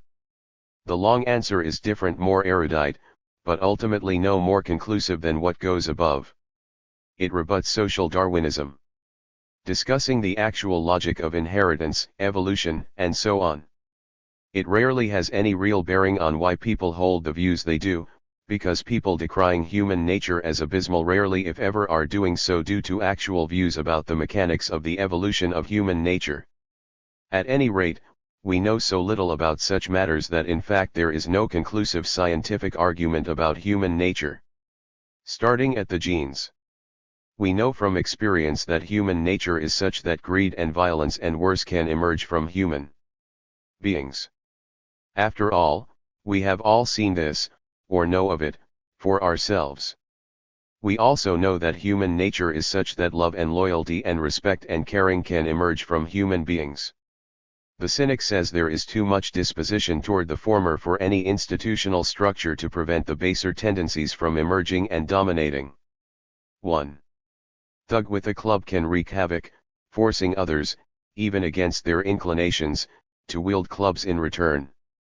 This is not an entirely crazy fear, though it is hard to understand why it leads the cynic to favor institutions that virtually compel people to pick up clubs. The optimist says that given circumstances that foster and reward their better selves, humans can engage in mutually beneficial social relations with means for handling what little violence and antisociality arise in the normal order of events, and without tumbling down a slippery slope of greed or destruction. We urge this, and provide Parecon as a set of relevant economic structures. So who is right? One important answer to offer the cynic is that since we do not know for certain who is right, why are you betting on the depressing outcome being the case? How can you not favor acting on the possibility that we can develop institutions which would foster the best in us, and in the context of which, therefore, we would be social and caring and the horrible artifacts of competition and self-centered violence would be eliminated? Why are you betting against the efficacy of having institutions which less aggressively promote self-centeredness and greed, much less foster their opposite? The answer the cynic offers is generally, but they tried that, in Russia, in China, and so on, and it failed horribly. Out with the old boss, in with the new. Out with the old horrible outcomes, in with new ones, as bad or worse. You cannot do it? The activist reply has got to be, yes, what you say about those historical efforts not yielding a truly just and equitable new society is the case, but what was implemented was not, in fact, new institutions fostering the best in us. It was, instead, new institutions still fostering antisocial outcomes, class divisions, and all the old crap, as the saying goes. It doesn't prove that we cannot have desirable social structures that institutions with predictably horrible implications, Leninist political structures, central planning apparatuses, etc. had the expected horrible effects. Yes, you are correct that if we institute structures like those of Parecon and if, against the socializing pressures of these new institutions, people still en masse strive to subjugate and oppress one another in ways that subvert equity and justice, you will then have a real argument for the impossibility of these goals. But until then, it is nothing but unfounded cynicism. Another way to put this is to ask folks, who do you want to be right? When a cynic rebuts desires for a better world by claiming human nature precludes it, it always seems that he or she really wants it to be the case that people are innately evil. The cynic's whole manner, their demeanor in the discussion, their advocacy, and their stubborn refusal to even consider other possibilities, all reveal a disposition to want their claims to be true, and I ask them, how can this possibly be? Why, I wonder, do you have a vested interest in being right about human nature precluding sociality? Why don't you weep over your belief, if, as you say, you think it means we will have murders and wars and hierarchies of hunger until the end of time? What can it be about this belief being right that so rewards you that you actually want it to be the case? And could it be that whatever benefit you enjoy from the belief is what makes you feel as you do? Of course, what I have in mind is what Volline addressed in the quotation opening this chapter: the need to rationalize injustice, whether to enjoy its fruits without remorse, or to avoid remorse over being immobilized by fearing the consequences of battling it. Chapter 25. Asset or debit? Does vision produce sectarianism? One cannot escape the feeling that these equations have an existence and intelligence of their own, that they are wiser than we are, wiser even than their discoverers, that we get more out of them than was originally put into them. Heinrich Hertz. There is a surprisingly prevalent type of criticism of economic vision as extensive as Parecon that we have yet to address. It doesn't charge that Parecon is unable to meet human needs by reason of poor incentives, or impossible requirements, or anything else explicitly identified. Quite the contrary, it finds no fault on this score. And it doesn't charge that Parecon is deficient because despite being able to effectively accomplish economic functions, Parecon subverts values that we aspire to, whether by accidental omission or willfully. Quite the opposite, this criticism praises the values and sometimes even the structures of Parecon. This critical response resists aggressively advocating Parecon, in fact, precisely because Parecon has every appearance of being an economically and socially positive vision. Parecon is resisted, that is, because it appears to be so good. How can this be? Any kind of vision, these critics claim, is detrimental to improving society, because however wonderful it may seem, vision is never truly perfect, and also because vision inevitably leads to closed-minded sectarianism, which entrenches its faults. These critics argue as follows. First, society and people are too complex to perfectly predict. Thus, in some fashion all efforts to project future institutions, however insightful, must fall short of optimal and be flawed. Compared to what would be ideal, experience is the only corrective, and to have instructive experience requires experimenting and evaluating practical results, step by step, without prejudging possible destinations. We should not adopt a full vision until we implement one. Preconception of a full institutional vision, rather than just of clear values, overextends our capacities. Second, in espousing a set of institutional aims and trying to get people to share them, people will inevitably become invested in those aims. Identities will become wrapped up in their worthiness. Energies will go to defending them irrespective of actual logic and evidence. Inflexibility will set in. Arrogance will arise. Advocates of fully formulated institutional vision will lose the ability to learn and will begin to mechanically impose their aims even on the supposed beneficiaries of vision. Little attention will go to alteration, improvement, addition, or reconstruction, as compared to if we were guided by practice alone, not preconceived vision. These critics of preconceived vision conclude that the right way to attain vision is through the experience of everyone experimenting, without detailed pre-envisioning and without sectarianism-inducing espousal of compelling, encompassing aims, and without efforts to get widespread shared agreement. We should say only very general things about what we want, such as that the future should be just, equitable, reduce hierarchy, and so on. We agree that error and sectarianism are both possible faults. But how should we respond to these insights? Consider two opposed approaches. The first approach employs what ecologists call the precautionary principle, which says that in the face of uncertainty and inevitable human subjectivity, we should be aware of our limitations and should act very cautiously to minimize tendencies toward negative consequences. The second approach we call the red light principle. It says because of uncertainty and possible sectarianism, we should stop any attempt to pre-envision the future. We should not develop and share full and compelling vision like that put forth in this book, whether for economics or for any other sphere of social life, because such vision will not serve as an aid to moving forward, but as an obstacle. I believe the precautionary principle is far more appropriate than the red light principle.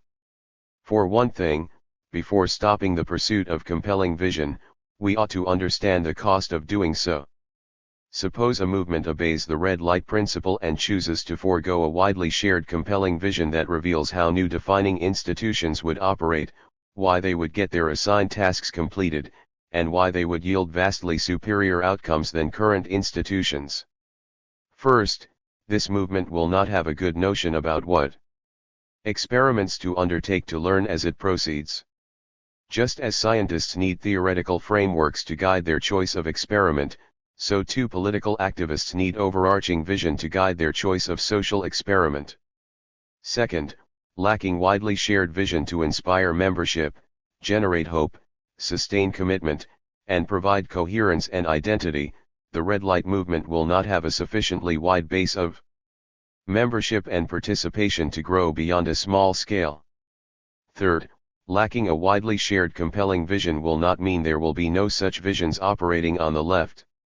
Quite the contrary, those who don't care at all even about the precautionary principle will still develop and employ vision, most likely with market coordinatorist values and aspirations, which will then guide, and limit, experiments in new relations as well as strategies for winning change. There will not be an absence of vision if those attuned to not overreaching our experiential and conceptual bounds and to not being sectarian entirely eschew vision, but instead there will be a vision developed and held by narrow elites who don't have such concerns. So the movement that doesn't seek shared public vision will either fail to inspire support sufficient to win significant gains, which is our prediction, or if it does inspire such support, it will implement a narrowly held vision contrary to all but elite aspirations. So yes, inaccurate prediction and sectarian attachment to vision are indeed possible problems of pursuing shared vision. But we believe that stoplight advocates have chosen the wrong solution to averting these problems, namely, dismissing serious and compelling institutional vision entirely. This solution repeats a more common mistake that operates in many venues. Here are two related examples. Someone sees that technologies, medicine, and science can oppress people. Their proposed solution: dump technology, medicine, and science. Someone sees that many reforms in practice co-opt dissent and legitimate existing oppressive structures. Their proposed solution: dump reforms. In these cases, as with vision, there is an unwarranted leap from justified precaution to red light debilitation. A true critical characterization of some instances of technology, science, medicine, reforms, or, in our case, seeking vision, wrongly extrapolates into a rejection of these things outright. Of course, many technologies are oppressive, including destructive weapons, pollution-generating cars, and alienating and disempowering assembly lines, not to mention nuclear or biological weapons. But these are not the only technologies we have, and there are other technologies that are positive: shoelaces, cooking utensils, aspirin, eyeglasses, solar generators. The whole category technology isn't, in fact, infected. Moreover, the reason that many technologies are oppressive isn't that there is something intrinsically harmful in creating innovations of design that incorporate knowledge of laws of nature. Rather, the harm arises from social relations that create sectors of people able to produce and use technologies to harm some constituencies to the advantage of others. More, the choice to do without technologies is even worse than the problem of having many defective ones. If implemented, it would plunge us into a range of suffering that would be unfathomable. What ought to be ruled out is therefore not technologies, or medicine or science, per se, but oppressive technologies, medicine and science, and what ought to be sought is ever more effective means of producing desirable technologies while guarding against their misuse as well as against the harmful elitist trajectories imposed on technology creation and use. Following the precautionary principle in this case, in other words, doesn't lead us to suicidally reject all technologies but to carefully pursue desired technologies so as to maximize positive effects and avoid ill effects. Yes, of course we should have humility before the complexity of technology. But we should not have so much humility that we entirely cut off our capacities to innovate. Paralysis is not progress. Consider now the example of reforms. Sure, reforms' accomplishments can be insufficient to warrant the effort expended to win it. And certainly a reform's desirable consequences can be outweighed by the extent to which it dulls dissent or ratifies existing oppressive structures, or by intended or even unintended negative consequences. But to notice these potential problems and in response rule out reforms per se would mean ruling out all changes that fall short of entirely transforming social relations. It would mean not fighting against unjust wars, not seeking better wages, not trying to gain more power for grassroots constituencies and their organizations, and not attempting to diminish racist or sexist relations, and in these ways, it would lead to becoming a callous movement that ignores immediate suffering and therefore deserves little support. So the problem is not reforms per se, but pursuing reforms as the best gains that we can possibly hope for, and thus in ways that presuppose maintaining underlying injustices. The problem is not reforms, that is, but reformism.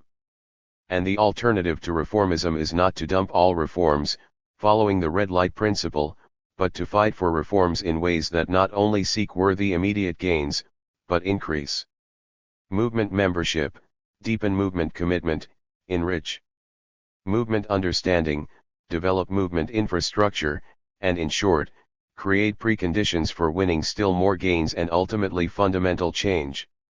The above examples may seem a needless digression, but I suspect that those who reject technology, those who reject all reforms, and those who reject compelling institutional vision are all making essentially the same error. A real problem is rightly identified.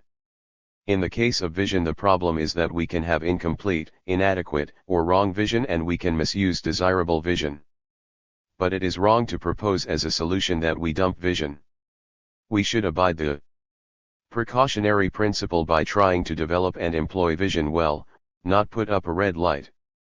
So how can we make serious, compelling, shared institutional vision an asset rather than a debit? We can work to ensure 1. That vision illuminates the new society's defining features but does not overstep into utopian wish fulfillment or pursue details that transcend what we can reasonably imagine. 2. That vision is accessible and becomes widely known, understood, and publicly shared, so that vision's creation, dispersal, and use is itself a participatory phenomenon fostering a growing movement of informed, careful, and always learning advocates. 3. That vision is debated, dissected, refined, and improved as thought and experience permit. That is, it is not statically defended, but instead steadily enriched. Vision is not seen as an end point, but as a source for continuing creation, innovation, experiment, and development. 4. That flexible, evolving, and enlarging vision is rooted in careful thought and experience and helps guide current programs so that our contemporary efforts lead toward what we desire for the future. In this book we have sought to pose a particular vision clearly and accessibly, based as best we could not only on our own logic and experience, but on that which has accumulated during the history of leftist struggles in past decades. We have tried to respect the limitations of social prediction and the dangers of dogmatism by promoting a critical, evaluative, experimental, and open process. But as to the future trajectory of Pareconish vision, there is a little ditty that applies nicely. The viewer paints the picture. The reader writes the book. The glutton gives the tart its taste. And not the pastry cook. Put differently, the implications of a vision depend ultimately on movement responses. It is not books that will determine how vision is used, but those who read books and extend, alter, apply, and utilize their offerings. Chapter 26. Excitement/attainability. Can we have a Parecon, or is history forever capitalist? I see in the near future a crisis approaching that unnerves me and causes me to tremble for the safety of my country.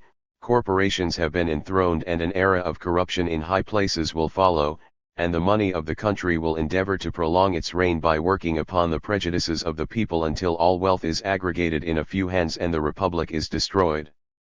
I feel at this moment more anxiety for the safety of my country than ever before, even in the midst of war. Abraham Lincoln. Is participatory economics exciting enough to attract abiding support? Are conditions bequeathed to us by past history conducive to allowing us to win against existing obstacles and thereby attain participatory economics? Excitement. Lacking excitement may seem like an odd criticism, but from an activist standpoint, it is not. It is not enough that goals posited for our future be desirable or even wonderful. They must also attract support. If not, they will exist on paper, but not in deeds. Words that lack excitement might inform or brighten the lives of a few who study them, but they are unlikely to transform the lives of all those who work and consume, or of all those who nurture the next generation, who teach or learn, who celebrate and identify, or who create laws, who adjudicate disputes. Yes, Parecon is a good model if it is a wonderful economy, viable and desirable. It is a good social vision, however, only if it is a good model and also attractive to widespread and growing constituencies. This is the excitement factor. But if Parecon is viable and desirable, then the excitement factor is overwhelmingly a matter of how Parecon is communicated. Its contents are certainly consistent with the possibility of exciting expression. More justice is more inspiring than less justice. More democracy is more inspiring than less democracy. More equity, diversity, and self-management are more inspiring than less equity, diversity, and self-management. The particular words one person uses to talk about Parecon may not be overly inspiring, something of which I may be guilty. But the solution to that is for others to do better, both in further refining and improving the model, and especially in conveying that it is a worthy practical vision and making it so. Attainability. What about attainability? Is Parecon an attainable aspiration for the populations of countries like the United States, Brazil, Italy, Venezuela, Greece, England, Australia, Russia, Mexico, France, India, Indonesia, South Africa, Argentina, Haiti, and Japan, etc.? Normal citizens feel two very important obstacles to undertaking social change efforts. One, the fear that even if they were to win a new world, it would turn out to be just like the old world or worse. 2, the doubt that they could ever do anything that would win a new world. This book directly addresses point 1, at least regarding economics. It argues that if we manage to attain a Parecon, it will be vastly superior to capitalism, and it will not devolve or degenerate back into the oppressive modes we now know, but will instead prosper and evolve positively, consistent with its guiding values. The model is thus viable and worthy. Attaining it would be worth it. But can we attain it? This is a very different question. Ultimately, the only proof is to succeed. Short of that, the only argument for its possibility is 1, recognition that what humanity creates, humanity can transcend. Feudalism was not forever, slavery was not forever, neither capitalism nor coordinatorism will be forever. 2, recognition that elements of Parecon have already been implemented successfully. At www.parecon.org there are links to organizations that have explicitly implemented pieces of the Parecon vision in their practice, as well as accounts of those efforts, further discussion of the model, and considerable strategic discussion, as well. For that matter, our own daily lives are full of aspects of the norms and even the logic of Parecon which we cling to obstinately with our better selves against the pressures of the societies we endure. 3. A presentation of a broad set of strategic guidelines, aims, programs, structures, and steps, each of which can evidently be accomplished and which all together reveal a scenario that could end in a participatory economy. Regarding strategic demands and efforts that could accumulate into a process attaining a Parecon, we cannot undertake such a discussion here, but in moving forward, AK Press, 2001, elements of that discussion are the primary focus. Still, if the proof is ultimately only in the practice, the confidence to even try to attain participatory economic goals that comes from faith in human progress, from experience of expanding successes, and from consciousness of plausible scenarios of change depends first on more people entering the camp of those advocating Parecon and trying to make it a reality.